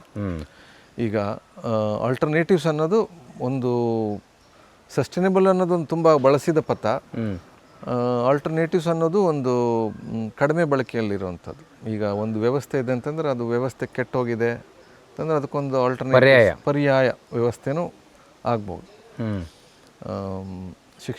ಶಿಕ್ಷಣ ಒಂದು ವ್ಯವಸ್ಥೆ ಇದ್ದರೆ ಅದರಲ್ಲಿ ಏನಾದರೂ ಸ್ವಲ್ಪ ಕುಂದಿದ್ದರೆ ಅಥವಾ ಕೊರತೆ ಇದ್ದರೆ ಅದಕ್ಕೊಂದು ಪರ್ಯಾಯವಾಗಿ ಈ ಸಾರಾ ಅನ್ನೋದು ಪರ್ಯಾಯವಾಗಿ ಆಗ್ಬೋದು. ಅಂದರೆ ಅಲ್ಲಿ ಏನು ಬಿಟ್ಟು ಹೋಗಿದೆ ನಮ್ಮ ಶಿಕ್ಷಣ ವ್ಯವಸ್ಥೆಯಲ್ಲಿ, ಪರಿಸರದ ಮೂಲಭೂತ ಅಂಶಗಳು ಏನಾದರೂ ಬಿಟ್ಟು ಹೋಗಿದ್ದರೆ ಅದನ್ನು ಇಲ್ಲಿ ಸಾರಾದಲ್ಲಿ ಒಂದು ನೀರಿನ ವ್ಯವಸ್ಥೆ ಆಗಿರ್ಬೋದು, ಮಣ್ಣಿನ ವ್ಯವಸ್ಥೆ ಆಗಿರ್ಬೋದು, ಅಥವಾ ನಮ್ಮಲ್ಲಿ ಕಳೆದು ಹೋಗಿರುವಂಥ ಭತ್ತದ ತಳಿಗಳ ಒಂದು ವ್ಯವಸ್ಥೆ ಇತ್ತು, ಅಥವಾ ಅದೊಂದು ವ್ಯವಸ್ಥೆನೇ ಅದು. ತಿಳುವಳಿಕೆ, ಆ ವ್ಯವಸ್ಥೆ ಅಥವಾ ಅದರ ಪ್ರಾಕ್ಟೀಸ್. ಈಗ ನೀವು ಈ ಮೊದಲು ಇಲ್ಲೊಂದು ಟ್ರೈನಿಂಗ್ ಸೆಂಟರ್ ಥರ ಮಾಡಿದ್ರಿ. ಹೌದು. ಮಾಡಿದಾಗ ಯಾವ್ಯಾವ ವಿಷಯಗಳನ್ನು ನೀವು ಮನನ ಮಾಡಿಕೊಂಡ್ರಿ? ಪರಿಸರದಲ್ಲಿ ಇವತ್ತು ಪರಿಸರ ಹಾನಿ ಆಗ್ತಾ ಇದೆ ಅಂತ ಹೇಳ್ತಾರೆ. ಯಾವ ವಿಷಯದಲ್ಲಿ ಪರಿಸರ ಹಾನಿ ಆಗ್ತಾ ಇದೆ? ನೋಡಿ, ಮೊದಲು ನಾನು ಅರ್ಥ ಮಾಡ್ಕೊಂಡಿರೋದು ಕಾಡೇ ಇಲ್ಲಿ ಎಲ್ಲ ಸಮಸ್ಯೆಯ ಮೂಲ. ಕಾಡಿನ ನಾಶ, ನಮ್ಮ ಕಾಡೇ ನಮ್ಮ ಎಲ್ಲ ಜೀವದ ಒಂದು ಸಪೋರ್ಟ್ ಸಿಸ್ಟಮ್ ಅಂತ ಹೇಳ್ಬೋದು. ಜೀವ ವೈವಿಧ್ಯತೆ ಮತ್ತು ಕಾಡು ನಮ್ಮ ಇಲ್ಲಿಯ ಜೀವ ವ್ಯವಸ್ಥೆಯ ಒಂದು ಸಂಪರ್ಕ ಅಥವಾ ಅದೊಂದು ಸಪೋರ್ಟ್ ಸಿಸ್ಟಮ್ ಅಂತ ಹೇಳ್ಬೋದು. ಅದೇ ಸಪೋರ್ಟ್ ಸಿಸ್ಟಮನ್ನು ನೀರನ್ನು ಯಾವ ರೀತಿ ಹಿಡಿದಿಟ್ಕೊಳ್ಳುತ್ತೆ, ನೀರನ್ನು ಯಾವ ರೀತಿ ತರುತ್ತೆ, ಮಳೆಯನ್ನು ಯಾವ ರೀತಿ ತರುತ್ತೆ, ನಮಗೆ ಆಹಾರನ ಯಾವ ರೀತಿ ಒದಗಿಸುತ್ತೆ, ನಮ್ಮ ಒಂದು ಇಕೋಸಿಸ್ಟಮ್ ಅಂತ ಏನು ಹೇಳ್ತೀವಿ, ಒಂದು ಜೀವ ವ್ಯವಸ್ಥೆಯನ್ನು ಯಾವ ರೀತಿ ಅದು ಹಿಡಿದಿಟ್ಕೊಳ್ಳುತ್ತೆ, ನಮ್ಮಲ್ಲಿ ಜೇನಾಗಿರ್ಬೋದು ಅಥವಾ ಬೇರೆ ಬೇರೆ ಎಲ್ಲ ಒಂದು ಇಕೋಸಿಸ್ಟಮ್ ಅಂತ ಏನು ಹೇಳ್ತೀವಿ, ಪರಿಸರ ವ್ಯವಸ್ಥೆಯನ್ನು ಹಿಡಿದಿಟ್ಕೊಳ್ಳೋದು ಕಾಡೆ. ಅದು ಕಾಡನ್ನು ಬರೀ ನಾವು ಚಿಕ್ಕಂದಿಂದ ನೋಡ್ತಾ ಬರ್ತೀವಿ ಸ್ಲೋಗನ್ಗಳು, ಕಾಡು ನಾಶ ಅಥವಾ ನಾಡು ನಾಶ ಅಂತ, ಅಥವಾ ಕಾಡು ಉಳಿಸಿ ನಾಡು ಬೆಳೆಸಿ ಅದೆಲ್ಲ ಅವು ಬರೀ ಸ್ಲೋಗನ್ನಾಗಿ ಉಳಿದ್ಬಿಟ್ವು. ಯಾಕೆಂದರೆ ನಾವು ದಿವಸ ನೋಡ್ತಾ ಇದ್ವಿ, ಅದನ್ನು ಯಾಕೆ ಹೇಗೆ ಅನ್ನೋದು ನಮಗೆ ಅಷ್ಟು ಗೊತ್ತಾಗಲಿಲ್ಲ. ನಾವಿಲ್ಲಿ ಅದನ್ನು ಒಂದು ದೃಶ್ಯಾತ್ಮಕವಾಗಿ ಅದನ್ನೆಲ್ಲ ನೋಡ್ಬೋದು. ಅಂದರೆ ಕಾಡು ಯಾವ ರೀತಿಯಲ್ಲಿ ನಮ್ಮ ಜೀವವನ್ನು ಇಲ್ಲಿ ಉಳಿಸೋವಂಥ ಒಂದು ವ್ಯವಸ್ಥೆ ಅಂತ ಅದನ್ನು ನೋಡ್ಬೋದು. ಆಮೇಲೆ ಅದರ ಜೊತೆಗೆ ಒಂದು ಬ್ರಹ್ಮಾಂಡ ಅಂದರೆ ಏನು, ಬ್ರಹ್ಮಾಂಡದಲ್ಲಿ ನಾವು ಎಲ್ಲಿದ್ದೀವಿ, ಅಥವಾ ಭೂಮಿಯಲ್ಲಿ ನೀರು ಎಷ್ಟಿದೆ, ಅವೆಲ್ಲ ಒಂದು ದೃಶ್ಯಾತ್ಮಕವಾಗಿ ತುಂಬ ಸರಳವಾಗಿ ಮಕ್ಕಳಿಗೆ ಅಥವಾ ಎಲ್ಲರಿಗೂ ಮನದಟ್ಟುವಂಗೆ ಒಪ್ಕೊಳ್ಳೋ ಹಾಗೆ ಅದನ್ನು ಇಲ್ಲಿ ನಾವು ತೋರಿಸೋಂಥ. ನಮಗೆಲ್ಲ ಸೂಪರ್ಫಿಷಿಯಲ್ ತಿಳುವಳಿಕೆ ಇರುತ್ತೆ ಕಾಡಿನ ಬಗ್ಗೆ. ಹೌದು. ಈ ಭೂಮಿಯಲ್ಲಿ 30% ಭೂಮಿ ಇದೆ, 70% ನೀರಿದೆ, ಆಮೇಲೆ ಮಳೆನ ಅಟ್ರಾಕ್ಟ್ ಮಾಡುತ್ತೆ ಕಾಡು, ಹೀಗೆಲ್ಲ ಸೂಪರ್ಫಿಷಿಯಲ್ ಆಗಿ ನಾವು ಓದ್ತಾ ಬಂದಿರ್ತೀವಿ. ಅದರ ಒರಿಜಿನಲಿ ಏನದು, ನೀರಿನ ಅಂಶ ಹೆಂಗಿದೆ, ಕಾಡು ಯಾಕೆ ಬೇಕು? ಅದು ನೋಡಿ, ಈಗ ಅದು ಎಲ್ಲ ಭೂ ವ್ಯವಸ್ಥೆ. ಈಗ ನಮ್ಮ ಪಶ್ಚಿಮ ಘಟ್ಟದ ಭೂ ವ್ಯವಸ್ಥೆ ಏನಿದೆ, ಪಶ್ಚಿಮ ಘಟ್ಟದ ಭೂ ವ್ಯವಸ್ಥೆ ಅಥವಾ ಜಿಯೋಗ್ರಫಿಕಲ್ ಕಂಡೀಷನ್ ಏನಂತ ಹೇಳ್ತೀವಿ, ಅದು ಎವ್ರಿ 50 ಕಿಲೋಮೀಟರ್ಸ್ ಅಥವಾ 100 ಕಿಲೋಮೀಟ್ರು, 50ರಿಂದ 100 ಕಿಲೋಮೀಟ್ರಿಗೆ ಹೋದಂಗೆ ಬದಲಾಗ್ತಾ ಹೋಗುತ್ತೆ. ಇಲ್ಲಿಯ ವ್ಯವಸ್ಥೆ ಏನು, ಇಲ್ಲಿಯ ನೀರಿನ ವ್ಯವಸ್ಥೆ ಏನು ಅನ್ನೋದು ನಮಗೆ ಅದು ಕಂಡ್ಕೊಬೇಕು ನಾವು. ಈಗ ಪೂರ್ತಿ ಭೂಮಿಯಲ್ಲಿ ಇಲ್ಲಿ ಮರಳುಗಾಡು ಇದೆ, ಅಲ್ಲಿನ ನೀರಿನ ವ್ಯವಸ್ಥೆ ಬೇರೆ, ಪಶ್ಚಿಮ ಘಟ್ಟದ ನೀರಿನ ವ್ಯವಸ್ಥೆನೇ ಬೇರೆ, ಸ್ವಲ್ಪ ಸಮತಟ್ಟು ಪ್ರದೇಶದ ನೀರಿನ ವ್ಯವಸ್ಥೆ ಬೇರೆ. ಅವನ್ನೆಲ್ಲ ಅರ್ಥ ಮಾಡ್ಕೊಳ್ಳೋದಕ್ಕೆ, ಆಮೇಲೆ ಭೂಮಿ ಮೇಲೆ ನೀರು ಎಷ್ಟಿದೆ, ಇಲ್ಲಿ ಅಂದರೆ ವಾತಾವರಣದಲ್ಲಿ ಎಷ್ಟು ನೀರಿದೆ, ಘನರೂಪದಲ್ಲಿ ಎಷ್ಟು ನೀರಿದೆ, ಭೂಮಿಯ ಕೆಳಗೆ ಎಷ್ಟು ನೀರಿದೆ, ಇವೆಲ್ಲವನ್ನು ನಾವು ಒಂದು ಅರ್ಥ ಆಗೋಂಗೆ, ಸುಲಭವಾಗಿ ಅರ್ಥ ಆಗೋಂಗೆ ಅದೊಂದು ವ್ಯವಸ್ಥೆ ನಾವು ಮಾಡಿರೋದು. ಆಮೇಲೆ ನಾವು ಸಾಮಾನ್ಯವಾಗಿ ಇಲ್ಲಿ ಬಂದ ಮಕ್ಕಳಿಗೆ ಎಲ್ಲರಿಗೂ ಕೇಳ್ತೀವಿ, ನಮ್ಮಲ್ಲಿ ನೀರಿನ ವ್ಯವಸ್ಥೆ ಏನು ಅಂತ. ಅವ್ರು ಏನು ಹೇಳ್ತಾರೆ, ಸೀದಾ ನಮ್ಮಲ್ಲಿ ಅಂಡರ್ಗ್ರೌಂಡ್ ಇದೆ, ಅಂತರ್ಜಲ ಇದೆ ಅಂತ ಹೇಳ್ತಾರೆ. Water table. Water table. ಇಲ್ಲಿ ನಿಜವಾಗ್ಲೂ ವಾಟರ್ ಟೇಬಲ್ ಇದೆಯಾ, ಅದು ಹೇಗಿದೆ ಅನ್ನೋದು ನಮಗೆ ಕಲ್ಪನೆ ಬೇಕಲ್ವಾ. ಇಲ್ಲಿ ಅದನ್ನು ಹೇಳಬೇಕು ಅಂತಂದರೆ ಇನ್ನೂ ಸ್ವಲ್ಪ ನಮಗೊಂದು ನಿದರ್ಶನಗಳು ಬೇಕಾಗತ್ತೆ. ಈಗ ಜೋಗ ಜಲಪಾತ ಎದುರಿಗೆ ನಿಂತ್ರಿ ಅಂದರೆ ನಮಗೆ ಒಂದು ಕ್ರಾಸ್ ಸೆಕ್ಷನ್, ಅಂದರೆ ಒಂದು ಭೂಮಿಯನ್ನು ಎದುರು 957 ಅಡಿ ಅಷ್ಟು ಮೇಲಿಂದ ಕ್ರಾಸ್ ಸೆಕ್ಷನನ್ನು ನಾವು ಎದುರಿಗೆ ನೋಡ್ಬೋದು. ಅದರಲ್ಲಿ ಎಷ್ಟು ಮೇಲ್ಗಡೆ ಮಣ್ಣಿನ ಪದರ ಇದೆ, ಅದರ ಕೆಳಗೆ ಎಷ್ಟು ಕಲ್ಲಿನ ಪದರಗಳಿದ್ದಾವೆ, ಅಲ್ಲೇನಾದರೂ ನೀರಿನ ಸೆಲೆ ಅಂತ ಏನಾದರೂ ಇದೆಯಾ, ಅಂಡರ್ಗ್ರೌಂಡ್ ಅನ್ನೋದು ಏನಾದರೂ ಇದೆಯಾ ಅನ್ನೋದು ಅಲ್ಲಿ ಗೊತ್ತಾಗತ್ತೆ ನಮಗೆ. ಅದೇ ರೀತಿ ನಮಗೆ ಇಲ್ಲಿ ಸಾಕಷ್ಟು ಆ ಒಂದು ಉದಾಹರಣೆ ಬಿಟ್ಟರೆ ನಮಗೆ ಆ ರೀತಿ ಉದಾಹರಣೆ ಮತ್ತು ಬೇರೆ ಎಲ್ಲೂ ಸಿಗಲ್ಲ. ಇಲ್ಲಿ ಕೆಳಗಡೆ ಈ ಭಾಗದಲ್ಲಿ ಗ್ರಾನೈಟ್ ಅನ್ನೋದೊಂದಿದೆ, ಕೆಳಗಡೆ ಬಂಡೆ ಇದೆ. ಅದು ಎಷ್ಟು ಅಡಿ ಅಂತಂದರೆ ಒಂದೊಂದು ಬಂಡೆ ನಮಗೆ 400-500 ಅಡಿಯಷ್ಟು ಒಂದು ಸಿಂಗಲ್ ಬಂಡೆ ಇರುತ್ತೆ. ಅಥವಾ ಒಮ್ಮೊಮ್ಮೆ 700-800 ಅಡಿವಷ್ಟು ಬಂಡೆ ಸಿಗುತ್ತೆ. ಅದರೊಳಗೆ ಮಧ್ಯೆ ಎಲ್ಲಾದರೂ ಪೊಟರೆಗಳಲ್ಲಿ ಮಾತ್ರ ಸ್ವಲ್ಪ ನೀರಿರುತ್ತೆ ಅಷ್ಟೇ. ಅದು ನಾವು ಅರ್ಥ ಮಾಡ್ಕೊಂಡಿರೋದು ಅಥವಾ ವಿಜ್ಞಾನಿಗಳ ಜೊತೆ ನಾವು ಸಂಪರ್ಕ ಮಾಡಿ ನಾವು ಅರ್ಥ ಮಾಡ್ಕೊಂಡಿರೋದು. ಅದೆಲ್ಲದಕ್ಕಿಂತನೂ ಕೆಲವು ಉದಾಹರಣೆಗಳಂತಂದರೆ ಇಲ್ಲಿ ಬೋರ್ವೆಲ್ ಕೊರೆದಿರೋರನ್ನ ಕೇಳಿ ಹೇಳ್ತಾರೆ. ಈಗ ನಮ್ಮ ಮನೆಯಲ್ಲೇ 2 ಬೋರ್ವೆಲ್ ಆಗಿದೆ 30 ವರ್ಷದ ಹಿಂದೆ. ಅದು ನಮಗೆ ನೀರು ಸಿಕ್ಕಲಿಲ್ಲ. ಅದು ಅರ್ಥ ಮಾಡ್ಕೊಂಡ್ವಿ. ಮೊದಲನೇದರಲ್ಲಿ 300 ಅಡಿ ಒಂದೇ ಕಲ್ಲು, ಎರಡನೇದು 3 ವರ್ಷದ ನಂತರ ಇನ್ನೊಂದು ಮಾಡಿದಾಗ ಅದು ಸುಮಾರು 450 ಅಡಿಗೇನೋ ಒಂದೇ ಕಲ್ಲು. ಮತ್ತೆ ನೀರಿನ ಒಂದು ಹನಿನೂ ಬರಲಿಲ್ಲ, ಹೌದಲ್ವಾ? ಹಾಗೆ ಅಂಡರ್ಗ್ರೌಂಡ್ ಇದ್ದಿದ್ರೆ ಅದರಲ್ಲಿ ನೀರು ಬರಬೇಕಿತ್ತಲ್ಲ, ಬರಲಿಲ್ಲ. ಅದೇ ನಮ್ಮ ಇಲ್ಲಿ ಎದುರುಗಡೆಗೆ ನಮ್ಮ ಒಬ್ಬರು ನೇಬರ್ ಇದ್ದಾರೆ. ಅವರು ಸುಮಾರು ಇತ್ತೀಚೆಗೆ 1 ತಿಂಗಳಲ್ಲಿ 2 ತಿಂಗಳಲ್ಲಿ 5 ಕೊಳವೆ ಬಾವಿನ 600 ಅಡಿ ಕೊರೆಸಿದ್ದಾರೆ. ಅದರಲ್ಲಿ ಏನೋ ಸ್ವಲ್ಪ ನೀರು ಬಂದಿದೆ. ಅದು ಎಷ್ಟು ನೀರು ಬಂದಿದೆ, ಎಷ್ಟು ಹೊತ್ತಿರುತ್ತೆ ಅನ್ನೋದು ಅದ್ರ ಗ್ಯಾರಂಟಿ ಇಲ್ಲ, ನಮಗೆ ಗೊತ್ತಿಲ್ಲ, ನೋಡೋಕ್ಕಾಗಲ್ಲ. ಈ ಎಲ್ಲ ವ್ಯವಸ್ಥೆಗಳದು ಇಲ್ಲಿಯ ಇದ್ರ ಬಗ್ಗೆ ನಾವು ಮಾತಾಡ್ಬೋದು. ಅಲ್ಲಿ ಕೆಳಗಡೆ ಬಂಡೆ ಇರುತ್ತೆ ಅನ್ನೋದು ಕೂಡ ಪ್ರಜ್ಞೆ ಇರಲ್ಲ ನಮ್ಗೆ, ವಾಟರ್ ಟೇಬಲ್ ಅಂತ ಹೇಳಿ ನೋಡೋಕೆ ಸಿಗಲ್ವಲ್ಲ ನಮಗೊಂದು. ಆ ಪ್ರಜ್ಞೆ ನಮ್ಗೆ ಎಲ್ಲಿ ಯಾರು ಕಲಿಸ್ಬೇಕು? ಮತ್ತು ಮುಂಚೆ ನಿಮಗೆ ನೀರು ಎಲ್ಲಿಂದ ಸಿಗ್ತಿತ್ತು? ನಿಮಗೆ ನೀರಿನ ಲಭ್ಯತೆ ಎಲ್ಲಿತ್ತು? ಮೊದಲೇ ನೀರು ನಮಗೆಲ್ಲ ಬಾವಿಗಳಲ್ಲೇ ಇರ್ತಿತ್ತು, ಬಾವಿಗಳಲ್ಲಿ. ಅದಾದರೂ ನಾವು ನಮಗೆ ಈಗ ಈ ಹೊತ್ತಿಗೆ ನಮಗೆ ನೀರು ಸಿಗ್ತಾ ಇರೋದು ಬಾವಿ ಇದೆ. ದೊಡ್ಡ ಬಾವಿ ನಾವು ಮಧ್ಯ ಮಾಡಿದ್ದೀವಿ. 2 ಬೋರ್ವೆಲ್ ನಮ್ದು ಏನು ಫೇಲ್ ಆದಮೇಲೆ ನಾವು ದೊಡ್ಡ ಬಾವಿ ಮಾಡ್ಕೊಂಡಿದ್ದೀವಿ. ಅದರಲ್ಲಿ ನಮಗೆ ಎಷ್ಟು ಬೇಕೋ ಅಷ್ಟು ನೀರು ಸಿಗ್ತಾ ಇದೆ. ಅದು ಸೀಪೇಜ್ ವಾಟರ್ ಅಂತ ಏನು ಹೇಳ್ತೀವಿ. ಅಂದರೆ ಮಣ್ಣು ಮತ್ತು ಕಲ್ಲಿನ ಮಧ್ಯ ನೀರು ಸೆಲೆ ಹೊಡೆದಿರ್ತದಲ್ಲ, ಅಲ್ಲ, ಮಣ್ಣಿನ ಪದರ, ಅದರ ಕೆಳಗಡೆ ಬಂಡೆ ಇದೆ. ಆಮೇಲೆ ಈ ಕಾಡು ಎಷ್ಟು ನೀರು ಹಿಡಿದಿಟ್ಕೊಂಡಿರುತ್ತೆ. ಆಮೇಲೆ ಅದರಲ್ಲಿ ಏನಾದರೂ ಸ್ವಲ್ಪ ಏರುಪೇರು ಇರುವಂಥ ಜಾಗದಲ್ಲಿ ನೀರು ಎಷ್ಟು ಹಿಡಿದಿರುತ್ತೆ, ಆ ನೀರು ನಮಗೆ ನಿಧಾನವಾಗಿ ಸೀಪೇಜ್ ಮುಖಾಂತರ ನಮಗೆ ಸಿಗುವಂಥ ನೀರದು. ಅದನ್ನು ಕೂಡ ನಾವು ತುಂಬ ಅಂದರೆ ನನಗೆ ಇಷ್ಟು ಸಿಗುತ್ತೆ ಅಂತೇಳಿ ನಾವು ತುಂಬ ಜಾಗರೂಕತೆ ಇಲ್ಲದೆ ಅದನ್ನು ಉಪಯೋಗಿಸಂಗೂ ಇಲ್ಲ. ಜಾಗರೂಕವಾಗಿ ಉಪಯೋಗಿಸಬೇಕು. ನಾವು ಬೇರೆ ಎಲ್ಲ ಸಂಸಾಧನಗಳು ಯಾವ ರೀತಿ ಮುಗಿದು ಹೋಗುವಂಥ ಸಂಸಾಧನಗಳು, ಕಾಡು ಮುಗಿದು ಹೋಗುವಂಥ ಸಂಸಾಧನೆ, ನೀರು ಕೂಡ ಮುಗಿದು ಹೋಗುವಂಥ ಸಂಸಾಧನೆ.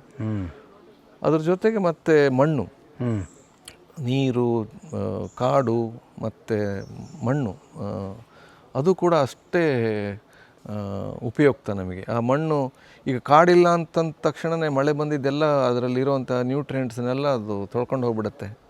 ಆ ಮಣ್ಣಲ್ಲಿ ಮತ್ತೆ ಸತ್ವ ಅನ್ನೋದು ಉಳಿಯೋದಿಲ್ಲ, ಸಾರ ಅನ್ನೋದು ಉಳಿಯೋದಿಲ್ಲ. ಹಾಗಾಗಿ ಕಾಡು ಯಾಕೆ ಮುಖ್ಯ ಅನ್ನೋದು ಸಾಕಷ್ಟು ಕಾರಣಗಳಿಂದ ನಾವು ತೋರಿಸಿ ಹೇಳ್ಬೋದು. ಕಾಡಿನ ನಾಶಕ್ಕೆ ಸರ್ಕಾರದ ಯೋಜನೆಗಳೇ ಕಾರಣನೋ ಅಥವಾ ಜನರ ಅವೇರ್ನೆಸ್ ಇರದೇ ಇರೋದು ಕಾರಣ? ಎರಡೂ ಇದೆ ಇದರಲ್ಲಿ. ಜನರಲ್ಲಿ ಒಂದು ಅವೇರ್ನೆಸ್ ಇಲ್ಲ, ಯಾಕೆಂದರೆ ಅವರಿಗೆ ಜನರಿಗೂ ಕೆಲವೊಮ್ಮೆ ಬೇರೆ ದಾರಿ ಇಲ್ಲ. ಅವರಿಗೆ ಮರಗಳೇ ಅವರಿಗೆ ಒಂದು ಸುಲಭವಾಗಿ ಸಿಗುವಂಥ ಒಂದು ಸಂಸಾಧನ. ಒಂದು ಮರ ಇತ್ತು ಅಂದರೆ ಕಡ್ದು ಹಾಕೋದು, ಅದರಿಂದ ಏನಾದರೂ ಮಾಡುವಂಥದ್ದು ಮನೆಗೋ ಅಥವಾ ಆ ಥರ. ಅಥವಾ ನಾವು ಏನಾದರೂ ಬೆಳೆ ಬೆಳಿಬೇಕು, ಶುಂಠಿ ಬೆಳಿಬೇಕು ಅಂತಂದರೆ ಮತ್ತೆ ಒಂದಷ್ಟು ಗಿಡಗಳನ್ನೆಲ್ಲ ತೆಗೆದು ಅಲ್ಲಿ ಮತ್ತೆ ಶುಂಠಿ ಬೆಳೆದು, ಯಾಕೆಂತಂದರೆ ನಮ್ಮಲ್ಲಿ ರೈತಾಪಿ ವರ್ಗದಲ್ಲಿ ಭತ್ತ ಬೆಳೆಯೋದು ಅನ್ನೋ ಇಲ್ಲಿ ಹೆಚ್ಚಾಗಿ ಭತ್ತನೇ ಬೆಳೆಯೋದು. ಅಥವಾ ಆಮೇಲೆ ಅಡಿಕೆಗೆ ಬಂದರು. ಭತ್ತ ಬೆಳೆಯುವಂಥ ಒಂದು ಪದ್ಧತಿ ಆವಾಗ ಅದಕ್ಕೊಂದು ಸಮ ಬೆಲೆ ಇತ್ತು. ಅಂದರೆ ಬಾರ್ಟರ್ ಸಿಸ್ಟಮ್ ಆಗಿರ್ಬೋದು, ಮತ್ತೊಂದು ಅದಕ್ಕೆ ಒಳ್ಳೆ ಬೆಲೆ ಇತ್ತು. ಆ ಬೆಲೆ ಅನ್ನೋದು ಕುಸಿದು ಹೋಯಿತು ಪೂರ್ತಿ. ಈಗ ಸುಮಾರು ಒಂದು 40% ಲಾಸಲ್ಲಿ ಬೆಳೀತಾರೆ ಭತ್ತ. ಆವಾಗ ಲಾಸಲ್ಲಿ ಬೆಳೆದಿದ್ದನ್ನು ಮತ್ತೆ ರೈತರು ಅದನ್ನು ಪೂರ್ತಿ ಮಾಡ್ಕೊಬೇಕಂತಂದರೆ ಶುಂಠಿ ಬೆಳಿಬೇಕು, ಸ್ವಲ್ಪ ಕಾಡನ್ನು ಅವರು ಕ್ಲಿಯರ್ ಮಾಡ್ತಾರೆ. ಆಮೇಲೆ ಸರ್ಕಾರನೂ ಕೂಡ ಅವರ ಯೋಜನೆಗಳು ಎಲ್ಲಿ 2 ಲೈನ್ ರಸ್ತೆಯಲ್ಲಿ ನಮ್ಮ ಕೆಲಸ ಆಗೋದ್ರಲ್ಲಿ 4 ಲೈನ್ ಮಾಡಬೇಕು. ಆವಾಗ 4 ಲೈನ್ ಇದ್ದು ಆಮೇಲೆ 6 ಲೈನೂ ಬೇಕು ಅಂತೀರಾ? ಅಲ್ಲ, ಇಲ್ಲಿ ಏನು ಅಷ್ಟು ಕಮ್ಯುನಿಕೇಶನ್ ಇರಲ್ಲ, ಅಷ್ಟೊಂದು ಟ್ರಾಫಿಕ್ ಇಲ್ಲ, ಯಾಕೆ ಬೇಕು ಅದು ಅವರಿಗೆ ಕೇಳಬೇಕು. ಹಾಗಾಗಿ 2 ಕಡೆಯಿಂದನೂ ನಡೀತಾ ಇದೆ. ಜನರಲ್ಲಿ ಇರೋ ಒಂದು ಜಾಗರೂಕತೆಯಿಂದನೂ, ಆಮೇಲೆ ಸರ್ಕಾರ ಅದು ಯಾವ ಉದ್ದೇಶದಿಂದ ಮಾಡ್ತಾರೋ ಗೊತ್ತಿಲ್ಲ. 2 ಕಡೆಯಿಂದ ಈ ಕಾಡಿನ ನಾಶ ಎಷ್ಟು ಆರಂಭ ಆಯಿತು. ಸರ್, ನೀವು ಬಂದ ಮೇಲೆ 12ಕ್ಕೆ ನಂತರ ಆರಂಭ ಮಾಡಿದ ಮೇಲೆ ಮೊದಲು ಈ ಕೇಂದ್ರಕ್ಕೆ ಯಾರ್ಯಾರನ್ನ ಕರೀಲಿಕ್ಕೆ ಶುರು ಮಾಡಿದ್ರಿ? ಯಾಕೆ ಬಂದರು? ಬಂದಮೇಲೆ ಅವರಿಗೆ ಮಾಡಿದಂಥ ಸಿಲೆಬಸ್ ಏನು, ಕರಿಕ್ಯುಲಮ್ ಏನು, ಯಾವ ರೀತಿ ಟ್ರೈನಿಂಗ್ ಕೊಡ್ತೀರಿ? ಇಲ್ಲಿ ನಾವು ಅದನ್ನು ನಿಧಾನವಾಗೇ ಮಾಡಿದ್ವಿ. ನಾವು ಒಂದಷ್ಟು ಫಸ್ಟು ಮೊದಲಾಗಿ ನಾವು ಒಂದಷ್ಟು ಸಮಾನ ಮನಸ್ಕರು ಸೇರಿದ್ವಿ. ಒಂದಷ್ಟು ಕಲಾವಿದರು ಇಲ್ಲಿ ರಂಗ ಕಲಾವಿದರು, ನಮ್ಮ ಸ್ನೇಹಿತರು ಯೇಸು ಪ್ರಕಾಶ್ ಈಗಿಲ್ಲ, ಅವರು ರಂಗ ಕಲಾವಿದರು, ಆಮೇಲೆ ದೃಶ್ಯ ಕಲಾವಿದರು, ಆಮೇಲೆ ಬರಹಗಾರರು, ಆಮೇಲೆ ಶಿಕ್ಷಕರು, ಒಂದಷ್ಟು ನಾವು ಜನ ಸೇರಿ ಸಮಾನ ಮನಸ್ಕರು ಸೇರಿ ಒಂದಷ್ಟು ಚಿಂತನೆಗಳನ್ನು ಶುರು ಮಾಡಿದ್ವಿ. ಸೇರ್ತಾ ಬಂದ್ವಿ, ಚಿಂತನೆಗಳನ್ನು ಶುರು ಮಾಡ್ತಾ ಬಂದ್ವಿ. ಆಮೇಲೆ ಅಲ್ಲಿಂದ ಅದು ಶುರು ಆಗ್ತಾ ಬಂತು. ಇದು ಕೂಡ ಒಮ್ಮೆಗೇನೇನಾಗಲಿಲ್ಲ. ಇವತ್ತೇನು ನೋಡ್ತೀರಾ ಸಾರ ಸಂಸ್ಥೆಯಲ್ಲಿ ಕಲೆಯಾಗಿರ್ಬೋದು, ಆಮೇಲೆ ನಾವು ಮಕ್ಕಳಿಗೆ ಸ್ಥಳೀಯ ಪರಿಸರ ವ್ಯವಸ್ಥೆಗೆ ಏನು ಕಲಿಸೋದಕ್ಕಾಗಿ ಒಂದು ಅಥವಾ ತೋರಿಸೋದಕ್ಕಾಗಿ ಏನು ಒಂದು ಸಿಸ್ಟಮ್ ಮಾಡಿಟ್ಟಿದ್ದೀವಿ, ಅದನ್ನು ಕೂಡ ಹಂತ ಹಂತವಾಗೇ ಮಾಡ್ತಾ ಬಂದ್ವಿ. ಶಾಲೆ ಮಕ್ಕಳನ್ನು ನಾವು ಹೆಚ್ಚಾಗಿ ಅವ್ರನ್ನ ಇಲ್ಲಿ ಇನ್ವೈಟ್ ಮಾಡ್ತಾ ಬಂದ್ವಿ. ಹಾಗೆ ಅದು ಬೆಳೀತಾ ಇದೆ.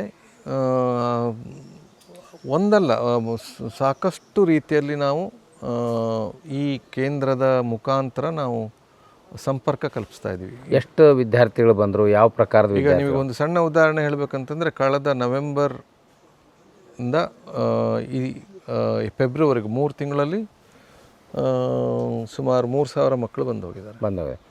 ಅವರಿಗೆ ಇಲ್ಲಿ ವಸತಿ, ಊಟದ ವ್ಯವಸ್ಥೆ ಜೊತೆಗೆ ದಿನ ಅವರಿಗೆ ಯಾವ ಅರಿವನ್ನು ಮೂಡಿಸ್ತೀರಿ? ಅದರ ಔಟ್ಕಮ್ ಏನು ಅನಿಸಿದೆ?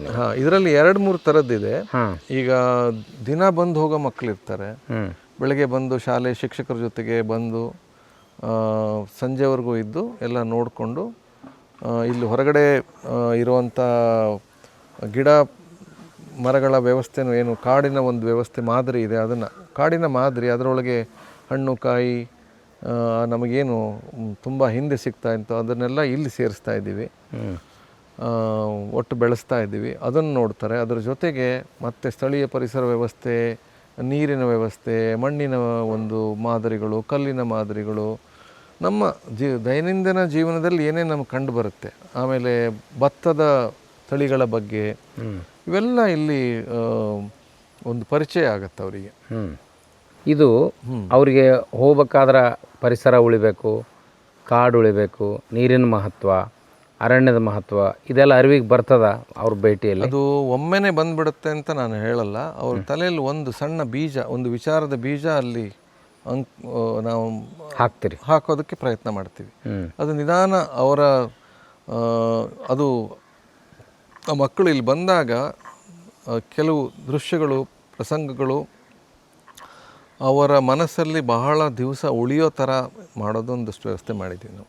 ಅದನ್ನೆಲ್ಲ ಯಾರು ಪ್ರಿಪೇರ್ ಮಾಡಿದರು? ಅದನ್ನೆಲ್ಲ ನಾನೇ ಮಾಡಿರುವಂಥದ್ದು. ಈಗ ಒಂದಷ್ಟು ಕಲ್ಲುಗಳು, ದಿವಸ ದೈನಂದಿನ ಜೀವನದಲ್ಲಿ ನೋಡುವಂಥ ಕಲ್ಲುಗಳು ಎಲ್ಲ ಅಲ್ಲಿ ಎಡವುತ್ತೀವಿ, ಬೀಳ್ತೀವಿ, ಕಲ್ಲು ಹೊಡಿತೀವಿ ಎಲ್ಲ. ಅವು ಬರೀ ಕಲ್ಲಾಗೇ ಉಳಿತದೆ. ಕಲ್ಲಿಗೊಂದು ಇತಿಹಾಸ ಇದೆ. ಆ ಭೂಮಿಯಷ್ಟೇ ಇತಿಹಾಸ ಇರ್ಬೋದು. ಕಲ್ಲಿನ ಬಗೆಗಳಿದ್ದಾವೆ. ಆ ಕಲ್ಲುಗಳನ್ನೇ ಈಗ ಉಪಯೋಗಿಸಿ ಕಬ್ಬಣ ಮಾಡ್ತಾರೆ, ಗ್ಲಾಸ್ ಇದು ತಯಾರಿಸ್ತಾರೆ, ಅದರಲ್ಲಿ ಅಲ್ಯೂಮಿನಿಯಂ ತಯಾರಿಸ್ತಾರೆ. ಅಷ್ಟೊಂದು ಆಮೇಲೆ ಅದೇ ಒಂದು ಮುಂದೆ ಹೋಗಿ ಒಂದು ಜಿಯಾಲಜಿ ಅಂತ ಏನಾಗುತ್ತೆ, ಅಥವಾ ಭೂಮಿಯನ್ನು ಅರ್ಥ ಮಾಡ್ಕೊಳ್ಳೋವಂಥ ಒಂದು ಇದು, ಅಥವಾ ಖನಿಜ ವಿಷಯದ ಬಗ್ಗೆ ಆಗುತ್ತೆ. ಇದು ಅವರಿಗೆ ಸಾಮಾನ್ಯವಾಗಿರುವಂಥ ವಿಷಯಗಳನ್ನು ನಾವು ಸ್ವಲ್ಪ ಕಲಾತ್ಮಕತೆಯಿಂದ ತೋರಿಸುವಂಥದ್ದು. ಈಗ ಅಲ್ಲೇ ಆ ಕಲ್ಲುಗಳೆಲ್ಲ ಸುಮಾರು ಒಂದು 5-6 ಕಿಲೋಮೀಟ್ರ್ ವ್ಯಾಪ್ತಿಯಿಂದ ಕಲೆಕ್ಟ್ ಮಾಡಿರ್ಬೋದು. ಆಮೇಲೆ ಜೊತೆಗೆ ಮಣ್ಣಿನ ಒಂದಷ್ಟು ಮಾದರಿಗಳಿದೆ. ಅದು ಒಂದು 5-6 ಕಿಲೋಮೀಟರ್ ದೂರದಲ್ಲಿ ಸಂಗ್ರಹ ಮಾಡಿರುವಂಥ ಕೆಲವು ಮಣ್ಣಿನ ಮಾಡೆಲ್ ಅಂತ ಹೇಳ್ಬೋದು, ಅಥವಾ ಮಣ್ಣಿನ ಒಂದು ಬಗೆಗಳು ಅಂತ ಹೇಳ್ಬೋದು. ಆ ಮಣ್ಣಿನ ಬಗೆಗಳನ್ನು ನಾವು ಅದಕ್ಕೆ ಒಂದೊಂದು ಕಲರ್ ಇದೆ, ಅದಕ್ಕೊಂದು ಟೆಕ್ಸ್ಚರ್ ಇದೆ, ಅದಕ್ಕೊಂದು ಅದರ ವಿಶೇಷತೆ ಇದೆ, ಅದಕ್ಕೊಂದು ಸ್ವಾದ ಇದೆ. ಆ ವಿಶೇಷತೆ ನೆಲ್ಲ ತೋರಿಸ್ಬೇಕಲ್ಲ, ಪರಿಚಯ ಮಾಡಿಕೊಡ್ಬೇಕಲ್ಲ. ಅವೆಲ್ಲ ಒಂದೇ ಜಾಗದಲ್ಲಿ ಸುಮಾರು 16 ಥರದ ಮಣ್ಣಿನ ಬಗೆಗಳಿದ್ದಾವಲ್ಲಿ. ಎಷ್ಟೋ ಮಕ್ಕಳು ಬಂದು ಕೇಳ್ತಾರೆ ಇದಕ್ಕೇನು ಬಣ್ಣ ಹಚ್ಚಿದ್ದೀರಾ ಇದಕ್ಕೆ ಅಂತ. ಯಾವುದು ಮಣ್ಣೆ ಹಂಗೆ ಬಣ್ಣದ ಥರ ಕಾಣ್ತದೆ. ಹಾಂ, ಮಣ್ಣೆ ಆ ಥರ ಇದೆ. ಬಿಳಿ ಇದೆ ಮಣ್ಣು, ಕೆಂಪಿದೆ ಮಣ್ಣು, ಕಪ್ಪಿದೆ ಮಣ್ಣು, ಜಿಗಟಾಗಿರುವಂಥ ಮಣ್ಣಿದೆ. ಜಿಗಟಾಗಿರುವಂಥ ಮಣ್ಣಿನ ವಿಶೇಷತೆ ಏನು? ಕೆಂಪಾಗಿರೋ ಮಣ್ಣಿನ ವಿಶೇಷತೆ ಏನು? ಅಥವಾ ಬಿಳಿಯಾಗಿರುವಂಥ ಮಣ್ಣಿನ ವಿಶೇಷತೆ ಏನು? ನಮ್ಮ ಜೀವನದಲ್ಲಿ ಅದನ್ನು ಯಾವ ಥರ ಉಪಯೋಗಿಸ್ತಾರೆ? ಇದೆಲ್ಲ ಪರಿಚಯ ಅವರಿಗೆ ಒಟ್ಟಿಗೆ ಯಾರು ಹೇಳ್ತಾರೆ?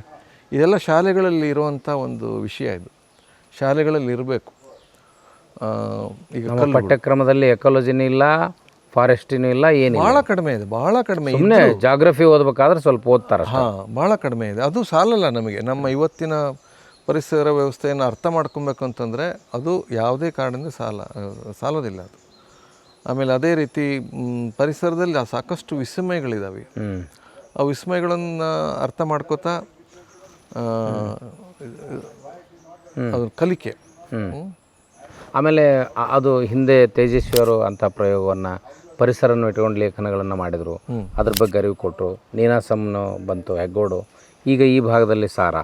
ಸೊ ಈಗ ಇಷ್ಟೆಲ್ಲ ನೀವು ಮಕ್ಕಳಿಗೆ, ಹೊಸ ತಲೆಮಾರಿಗೆ ಏನೋ ಹೇಳ್ಬೇಕಂತ ಉತ್ಸುಕದಲ್ಲಿದ್ದೀರಿ.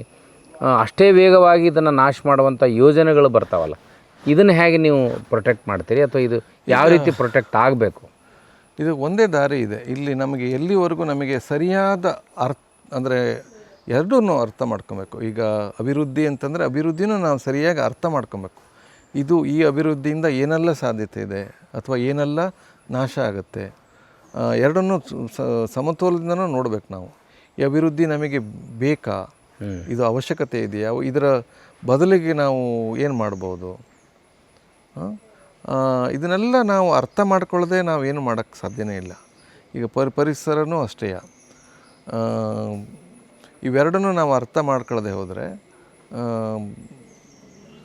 ನಾವು ಮುಂದೆ ಏನು ಕಲ್ಪನೆ ಮಾಡೋಕ್ಕೆ ಸಾಧ್ಯ. ಈಗ ಇದು ಎಲ್ಲ ಇಷ್ಟು ನೀವು ಇದನ್ನೊಂದು NGO ಥರ ಮಾಡ್ಕೊಂಡಿದ್ದೀರಿ. ಇದು ಅಷ್ಟು ಈಗ ಇದೆ, ಅದ್ರ ಬದಲು ಇಲ್ಲೇ ಒಂದು ಒಳ್ಳೆಯ ರೆಸಾರ್ಟ್ ಕಟ್ಟಿದರೆ ಅದು ಲಾಭದಾಯಕ ಉದ್ಯಮ ಆಗ್ತಿತ್ತು. ಈ ಥರ ತರಬೇತಿ ಕೇಂದ್ರ ಮಾಡಿದಾಗ ಆರ್ಥಿಕ ಹೊರೆ, ಆ ಸಸ್ಟೇನ್ ಅನ್ನುವಂಥ ಪದಕ್ಕೆ ಏನಾದರೂ ಪುಷ್ಟಿ ಸಿಗ್ತದ ಹೆಂಗೆ? ಏನು ಬರೀ ಮಾನಸಿಕ ನೆಮ್ಮದಿಗೆ ಉದ್ದೇಶ ನಮಗೇನು ಸಿಕ್ಕಿದೆ. ಆಮೇಲೆ ನಮಗೆ ಮತ್ತೊಂದು ಅಂತಂದರೆ ನಮ್ಮ ನೀರಿನ ಋಣ ಇರುತ್ತೆ, ಮಣ್ಣಿನ ಋಣ ಇರುತ್ತೆ. ನಾವು ಇಲ್ಲಿ ಏನು ನಾವು ತಗೊಂಡು ನಾವು ಅದರಿಂದ ಆಗಿದ್ದೀವಿ, ಅದಕ್ಕೊಂದಷ್ಟು ನಾವೇನಾದರೂ ಅದನ್ನು ಕಳ್ಕೊಬೇಕಲ್ಲ, ವಾಪಸ್ ಕೊಡಬೇಕಲ್ಲ, ಅಷ್ಟೇ ನಮಗೆ ಬೇಕಾಗಿರೋವಂಥದ್ದು. ಈಗ ಅದನ್ನು ನಾವು ಎಲ್ಲದನ್ನೂ ಹಣದಲ್ಲಿ ಅಳತೆ ಮಾಡೋಕ್ಕೆ ಸಾಧ್ಯನೇ ಇಲ್ಲ. ಆಮೇಲೆ ಅಷ್ಟೊಂದು ಹಣ ಗಳಿಸಿದ್ರು ಕೂಡ ಆ ಹಣದಿಂದ ಏನಾಗುತ್ತೆ ಅದೆಲ್ಲ ಅರಿವಿದ್ದರೆ ಸಾಕು. ನಮಗೆ ಸಪೋಸ್ ನಮ್ಮ ಹತ್ರ ಒಂದಷ್ಟು ಹಣ ಇತ್ತು, ಇದೇ ಹಣ ನಾನು ಬ್ಯಾಂಕಲ್ಲಿ ಇಟ್ಟಿದ್ರೆ ಅಲ್ಲಿ ಇಂಟ್ರೆಸ್ಟ್ ಏನು ಬರ್ತಿತ್ತು, ಅಥವಾ ಅಲ್ಲಿನ ರಿಟರ್ನ್ಸ್ ಏನು, ಈಗ ನಮಗೆ ಸಿಗ್ತಾ ಇರೋವಂಥ ರಿಟರ್ನ್ಸ್ ಏನು. ಸಾಕಷ್ಟು ಮಕ್ಕಳು ಬರ್ತಾರೆ ಇಲ್ಲಿ, ಶಿಕ್ಷಕರು ಬರ್ತಾರೆ, ನಿಮ್ಮಂಥ ಬುದ್ಧಿಜೀವಿಗಳು ಬರ್ತಾರೆ. ಅವರು ಇದನ್ನು ನೋಡಿಕೊಂಡು ಅವರಿಗೆ ಅದರಲ್ಲಿ ಏನೋ ಒಂದು ಖುಷಿ, ಅದು ಮತ್ತೆ ಒಂದು ಬೀಜದ ಮುಖಾಂತರ ನಿಮ್ಮ ಬಂದವರ ತಲೆಯಲ್ಲಿ ಅದು ಬೀಜವಾಗಿ, ಅದು ಮರವಾಗಿ, ಈ ಸಾರ ಅಂತ ಒಂದು ವೇದಿಕೆ ಏನಿದೆ, ಅಂಥ ವೇದಿಕೆಗಳಿಗಿಂತ ಒಳ್ಳೆಯ ವೇದಿಕೆಗಳನ್ನು ತಯಾರಿಸುವಂಥ ಒಂದು ಇದನ್ನು ನಾವು ನೋಡ್ಬೋದು. ಈ ಮುಂದಿನ ದಿನಗಳಲ್ಲಿ ಸಾರಾದ ಯೋಜನೆಗಳೇನು, ನೀವೇನು ಕನಸನ್ನು ಕಂಡಿದ್ದೀರಿ ಈ ಸಂದರ್ಭದಲ್ಲಿ? ಈ ಕನಸಂತಂದರೆ ಇನ್ನಷ್ಟು ಜನ ಇಲ್ಲಿ ಮಕ್ಕಳು ಬರಬೇಕು. ಆಮೇಲೆ ಅವರಿಗೆ ಬಂದಾಗ ಏನು ಒಂದು ದಿವಸವಿಡೀ ಅವರು ಸಮಯ ಕಳೀತಾರೆ ಇಲ್ಲಿ, ಅವರಿಗೆ ಇನ್ನಷ್ಟು ಒಂದು ಅನುಭವಗಳು, ಅಂದರೆ ಇಲ್ಲಿಯ ಒಂದು ದೃಶ್ಯಗಳು, ಇಲ್ಲಿಯ ಒಂದು ವಿಷಯಗಳು ಅವರಿಗೆ ಅವರ ಮನಸ್ಸಲ್ಲಿ, ಅವರ ಜೀವನದಲ್ಲಿ ತುಂಬ ದಿವಸ ಉಳಿಬೇಕು ಅನ್ನೋ ಒಂದು ನಮ್ಮ ಉದ್ದೇಶ. ಅದರಲ್ಲಿ ಚಿತ್ರಗಳ ಮುಖಾಂತರ, ಕಲೆ ಮುಖಾಂತರ, ಬೇರೆ ಏನೇನು ಸಾಧ್ಯತೆ ಇದೆ ಅದನ್ನೆಲ್ಲ ಉಪಯೋಗಿಸಿ ಅವರ ಮನಸ್ಸಲ್ಲಿ ಅದು ಉಳಿಬೇಕು, ಅದು ಪ್ರಭಾವ ಬೀರಬೇಕು ಅವರಿಗೆ, ಅಂದರೆ ಒಳ್ಳೆಯ ರೀತಿಯಲ್ಲಿ ಪ್ರಭಾವ ಬೀರಬೇಕು. ಅದು ನಮ್ಮ ಉದ್ದೇಶ. ಅದಕ್ಕಾಗಿ ಈಗ ನಾವು ರೈತರ ಜೊತೆಗೂ ಕೆಲಸ ಮಾಡಬೇಕು, ಶಾಲಾ ಮಕ್ಕಳ ಜೊತೆಗೂ ಕೆಲಸ ಮಾಡಬೇಕು, ಶಿಕ್ಷಕರ ಜೊತೆಗೂ ಕೆಲಸ ಮಾಡಬೇಕು, ಎಲ್ಲ ಮಾಡಬೇಕಾಗತ್ತೆ. ನಾವು ಈಗಾಗಲೇ ಸುಮಾರು ರೈತರ ಜೊತೆ ನಾವು ಸಂಪರ್ಕ ಯಾವ ರೀತಿ ಇಟ್ಕೊಬೇಕು, ರೈತರ ಸಂಪರ್ಕಕ್ಕಾಗಿ ನಾವು ಇದುವರೆಗೂ ಸುಮಾರು ಒಂದು 19 ಕೆರೆಗಳನ್ನು ಮಾಡಿದ್ದೀವಿ. ಕೆರೆಗಳ ಹೂಳೆತ್ತಿ ಅವು ಮತ್ತೆ ಬೇಸಿಗೆಯಲ್ಲೂ ಕೂಡ ನೀರು ಆರದೇ ಇರುವಂಥ, ನೀರು ಕಳ್ಕೊಳ್ದೇ ಇರುವಂಥ ಕೆರೆಗಳು ನಾವು ಮಾಡಿದ್ದೀವಿ. ಆಮೇಲೆ ಈಗ ಸುಮಾರು 400ಕ್ಕಿಂತ ಹೆಚ್ಚು ಭತ್ತದ ತಳಿಗಳಿದ್ದಾವೆ. ಆ ತಳಿಗಳನ್ನು ಮತ್ತೆ ರೈತರಿಗೆ ಹೋಗಬೇಕು. ಒಮ್ಮೆ ರೈತರ ಹತ್ರ ಇದ್ದಿರೋವಂಥ ತಳಿಗಳವು ಅವೆಲ್ಲ ಒಂದು ಕಳೆದ 40 ವರ್ಷ 50 ವರ್ಷಗಳಿಂದ ಆ ತಳಿಗಳು ಕಾಣೆಯಾಗಿದ್ದಾವೆ. ಮತ್ತು ಆ ರೈತರ ಬಳಿ ಆ ತಳಿಗಳು ಹೋಗಬೇಕು ಮತ್ತು ಅವರಿಗೆ ಆ ರೀತಿಯ ಬೀಜ ಸ್ವಾತಂತ್ರ್ಯ ಇರಬೇಕು. ಈ ರೀತಿಯೆಲ್ಲ ಒಂದಷ್ಟು. ಆಮೇಲೆ ಇಲ್ಲಿಯ ಮಣ್ಣಿನ ನಾವೇನು ಸಾಯಿಲ್ ಲಿಟ್ರಸಿ ಅಂತ ಹೇಳ್ತೀವಿ, ಅಥವಾ ಮಣ್ಣಿನ ಸಾಕ್ಷರತೆ ಆಗಬೇಕು. ಅದೇ ರೀತಿ ನೀರಿನ ಸಾಕ್ಷರತೆ ಆಗಬೇಕು. ಅದೇ ರೀತಿ ಮತ್ತು ಉಳಿದ ಪರಿಸರ ಸಾಕ್ಷರತೆ ಆಗಬೇಕು. ಇವೆಲ್ಲ ನಮ್ಮ ಯೋಜನೆಗಳಿದ್ದಾವೆ. ಇಷ್ಟೇ ಆದರೆ ಸಾಕು. ಈಗ ಪರಿಸರದ ಪರಿಸ್ಥಿತಿ ವಿಕೋಪ ಏನೆಲ್ಲ ಆಗ್ಬೋದು ಅಂತ ಹೇಳ್ತಾರೆ. ನಿಮಗೆ ಆ ಪರಿಸರ ನಾಶದ ಭಯಾನಕ ಚಿತ್ರಣನ ಯಾವ ರೀತಿ ಕೊಡಬೇಕಂತ ಅನಿಸುತ್ತೆ? ಏನಾಗ್ಬೋದು ಮನುಷ್ಯನಿಗೆ? ಅವನ ದುರಾಸೆಗೆ ಏನು ಪರಿಸ್ಥಿತಿ ಉಂಟಾಗ್ಬೋದು ಅಂತ ಅನಿಸುತ್ತೆ? ಅದು ತುಂಬ ನಮ್ಮ ಕಣ್ಣು ಎದುರಿಗೆ ಕಾಣ್ತಾ ಇದೆ. ಅದನ್ನು ಯೋಚನೆ ಮಾಡಿದ್ರೂ ತುಂಬ ಭಯ ಆಗುತ್ತೆ. ಈಗ ಇದೇ ಶಾಖನೇ, ಶಾಖ, ಗ್ಲೋಬಲ್ ವಾರ್ಮಿಂಗನ್ನು ನಾವು ಯಾವ ರೀತಿ ಹೇಳ್ಬೋದು ಅಂತ, ಹ್ಯುಮಿಡಿಟಿ. ಈಗ ನಮ್ಮ ಶರೀರಕ್ಕೆ ಒಂದು ಟೆಂಪ್ರೇಚರನ್ನು ಒಂದು ಲಿಮಿಟ್ ಇದೆ. ಆ ಲಿಮಿಟನ್ನು ದಾಟಕ್ಕೆ ಬರಲ್ಲ ನಮಗೆ. ಅಂದರೆ ನಮಗೆ ಜ್ವರ 104 ಡಿಗ್ರಿ ಅಥವಾ 103 ಡಿಗ್ರಿಗೆ ನಮ್ಮ ಕೊನೆ ಆಗುತ್ತದು, ಅದಕ್ಕಿಂತ ಜಾಸ್ತಿ ಜ್ವರ ಆದರೆ. ಅದೇ ರೀತಿ ನಮ್ಮ ದೇಹಕ್ಕೆ ಹ್ಯುಮಿಡಿಟಿಯನ್ನು ಸಹಿಸ್ಕೊಳ್ಳೋದಕ್ಕೂ ಒಂದು ಮಿತಿ ಇದೆ. ಆ ಮಿತಿ ದಾಟಿದ್ರೂ ನಾವು ಉಳಿಯಲ್ಲ. ಆ ಹತ್ತಿರ ಬರ್ತಾಯಿದ್ದೀವಿ ನಾವು ಏನು ನಮ್ಮ ಮಿತಿಯನ್ನು ಹತ್ತಿರ ಬರ್ತಾಯಿದ್ವಿ. ಆ ಮಿತಿ ಹತ್ತಿರ ಬಂತು ಅಂತಂದರೆ ಅಷ್ಟೇ ಹೇಳ್ಬೋದು ನಾವು. ಈಗ ನಮ್ಮ ಬಾಡಿಯಲ್ಲಿ ಏನು ಬೆವರು ಎಲ್ಲ ಬರುತ್ತೆ, ನಮ್ಮ ಬಾಡಿಯನ್ನು ಕೂಲ್ ಮಾಡೋದಕ್ಕೆ ಅದಕ್ಕೊಂದು ವ್ಯವಸ್ಥೆ ಇದೆ. ಹೊರಗಡೆ ಅಷ್ಟು ಜಾಸ್ತಿ ಹ್ಯುಮಿಡಿಟಿ ಆಯಿತು ಅಂತಂದರೆ ಅದರ ಒಂದು ಟೆಂಪ್ರೇಚರ್ ಇರುತ್ತೆ 35 ಡಿಗ್ರಿ ಅನ್ನೋದೇನು, ಅದಕ್ಕೆ ವೆಟ್ಬಲ್ ಟೆಂಪ್ರೇಚರ್ ಕಾನ್ಸೆಪ್ಟ್ ಅಂತಲೇ ಹೇಳ್ತಾರೆ. ಅದಾಯಿತು ಅಂತಂದರೆ ನಾವು ಮನುಷ್ಯರು ಉಳಿಯೋದು ಕಷ್ಟ. ಅದೊಂಥರ ಹೊಸ ಥರದ ರೋಗ ಬರುತ್ತಂತೀರಿ? ಹೊಸ ಥರದ ರೋಗ ಅಲ್ಲ ಸರ್, ಅದು ರೋಗನೇ ಅಂತಲೇ ಹೇಳ್ಬೋದು. ಈಗ ಒಮ್ಮೆಗೆ ಎಷ್ಟೋ ಜನ ಕೇಳ್ತಿರಲ್ಲ ಹೀಟ್ ಸ್ಟ್ರೋಕ್ ಅಂತ, ಸನ್ಸ್ಟ್ರೋಕ್, ಹೀಟ್ ಸ್ಟ್ರೋಕ್ ಅಂತ ಏನು ಹೇಳ್ತೀವಿ, ಎಷ್ಟೋ ಅಲ್ಲಿ ಈಗ ಕಡಿಮೆ ಸಂಖ್ಯೆಯಲ್ಲಿ ಹೇಳ್ತೀರ. ಈ ಬಾರಿ ಒಂದು 50 ಜನ ಸನ್ಸ್ಟ್ರೋಕಿಂದ ಸತ್ತರು, ಹೀಟ್ ಸ್ಟ್ರೋಕಿಂದ ಸತ್ತರು. ಅದೇ ಕಾನ್ಸೆಪ್ಟೇ ಇದು. ಅದೇ ಕಾನ್ಸೆಪ್ಟು ಇನ್ನೂ ಜಾಸ್ತಿ ನಂಬರಲ್ಲಿ ಬರುತ್ತೆ. ಅದನ್ನೇನೊಂದು ಲಕ್ಷಗಟ್ಟಲೆನೂ ಆಗ್ಬೋದು. ಈಗ 100, 200, 300 ಅನ್ನೋದೇನಿದೆ, ಭಾಳ ಕಡಿಮೆ ಸಮಯದಲ್ಲಿ ಅದು ಲಕ್ಷಗಟ್ಟಲೆ ಆಗೋ ಒಂದು ಇದನ್ನು ವಿಜ್ಞಾನಿಗಳು ಆಗಲೇ ಹೇಳ್ತಾ ಇದ್ದಾರೆ. ಸೊ ನೀವು ಸಾರಾದಲ್ಲಿ ನಮಗೆ 2 ದಿನ ಒಂದು ಹೊಸ ಲೋಕನ ಪರಿಚಯ ಮಾಡಿಕೊಟ್ರಿ. ಇಷ್ಟು ದೂರದ ಪ್ರದೇಶದಲ್ಲಿ ಇದೆಲ್ಲ ಸಾಧ್ಯನಾ ಅನ್ನುವಂಥ ಆಶ್ಚರ್ಯವನ್ನು ಉಂಟು ಮಾಡಿದ್ರಿ. ಅದಕ್ಕೆ ನಿಮಗೆ ಪ್ರಕೃತಿ ಬಗ್ಗೆ, ಪರಿಸರದ ಬಗ್ಗೆ ಇರುವ ಕಾಳಜಿ, ಅದನ್ನು ನೋಡಿದಾಗ ಎಲ್ಲ ಸಹಜತೆ, ಸಹಜ ಕೃಷಿಯ ಆಹಾರ, ಸಹಜವಾಗಿ ಬೀಸೋ ಗಾಳಿ, ಪಕ್ಷಿಗಳ ಕಲರವ, ಇವತ್ತು ನಗರೀಕರಣ ವ್ಯವಸ್ಥೆಯಲ್ಲಿ ನಾವು ಅದನ್ನೇನು ಕಾಣ್ತಾ ಇಲ್ಲ. ಸಹಜವಾಗಿ ಇಲ್ಲಿ ಮಕ್ಕಳು ಬಂದಾಗ ಅವರಿಗೆ ಒಂದು ಥ್ರಿಲ್ ಆಗುವಂಥದ್ದು, ಆ ಬೇಸಿಕ್ ಆ್ಯಂಬಿಯನ್ಸ್ ಮತ್ತು ಥ್ರಿಲ್ ಇದೆಯಲ್ಲ, ಅದರ ಮೂಲಕ ನೀವು ಪರಿಸರದ ಪಾಠ ಹೇಳ್ತೀರಿ. ಇದನ್ನು ನಾವು ತೊಗೊಂಡೋಗಿ ಬೇರೆ ಕಡೆ ಹೇಳೋದಕ್ಕೂ, ಈ ಥರದ ಪರಿಸರದಲ್ಲಿ ಬಂದು ನೋಡೋದಕ್ಕೂ, ಸುಮ್ಮನೆ ಕೇಳೋದಕ್ಕೂ ಬಹಳ ವ್ಯತ್ಯಾಸ ಆಗುತ್ತೆ. ಅಂಥ ಒಂದು ವಾತಾವರಣವನ್ನು ನೀವು ವೈಯಕ್ತಿಕ ಸ್ಯಾಕ್ರಿಫೈಸ್ ಮೂಲಕ ಇದನ್ನೆಲ್ಲ ಮಾಡಿದ್ದೀರಿ.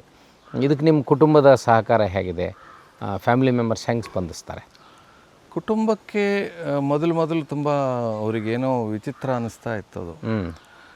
ಯಾಕೆಂತಂದರೆ ಎಲ್ಲರೂ ಇವತ್ತು ಏನೇ ಮಾಡಿದರೂ ಆದಾಯ ಎಷ್ಟಿದೆ, ಆದಾಯ ಅದರಿಂದ ಎಷ್ಟು ಬರುತ್ತೆ ಅನ್ನೋದನ್ನು ಅಳತೆ ಮಾಡುವಂಥ ಪರಿಸ್ಥಿತಿಯಲ್ಲಿ ಅವರು ಯಾವಾಗಲೂ ಹುಡುಕ್ತಾ ಇದ್ರು, ಇದರಿಂದ ಏನು ಆದಾಯ ಬರುತ್ತಪ್ಪ, ಇದಕ್ಕೇನು ಟಿಕೆಟ್ ಇರುತ್ತಾ, ಯಾರು ಬರ್ತಾರೆ, ಏನು ಹಾಗೆ ಹೀಗೆ ಅಂತೆಲ್ಲ. ಇವೆಲ್ಲ ಇದರ ಮಧ್ಯೆ ನಾವು ಇದನ್ನು ತಗೊಳ್ತಾ ಬಂದ್ವಿ. ಈಗ ನಿಧಾನ ಅವರಿಗೆ ಅರಿವು ಆಗ್ತಾ ಇದೆ, ಇದು ಇಲ್ಲಪ್ಪ, ಇದು ಸರಿ ಇದೆ, ಇಷ್ಟೊಂದು ಜನ ಬರ್ತಾರೆ ನೋಡ್ತಾರೆ ಅಂದರೆ ಏನೋ ಒಂದು ಇಲ್ಲಿ ಇದೆ, ಎಲ್ಲದನ್ನು ಹಣದ ಮುಖಾಂತರ ಅಳತೆ ಮಾಡೋಕ್ಕಾಗಲ್ಲ ಅಂತ. ಬಟ್ ಏನೋ ನಮ್ಮದು ಕೆಲಸ ನಡಿಬೇಕು, ನಡ್ಸ್ಕೊಂಡು ಹೋಗ್ಬೇಕು, ಅಷ್ಟಾದರೆ ಸಾಕು ಅನ್ನೋದೊಂದು ಅವ್ರಿಗೆ ಅರಿವು ಆಗಿದೆ. ಈಗ ನಿಮಗೆ ಇದರ ಆದಾಯದ ಮೂಲದ ಬಗ್ಗೆ ಅಥವಾ ಇದನ್ನು ಹೇಗೆ ಹೊಂದಾಣಿಕೆ ಮಾಡಬೇಕು ಅನ್ನುವಂಥ ಒತ್ತಡ ಇದೆಯಾ, ಅಥವಾ ಇದನ್ನು ಸಹಜವಾಗಿ ನಿರ್ವಹಿಸ್ತೀರಾ?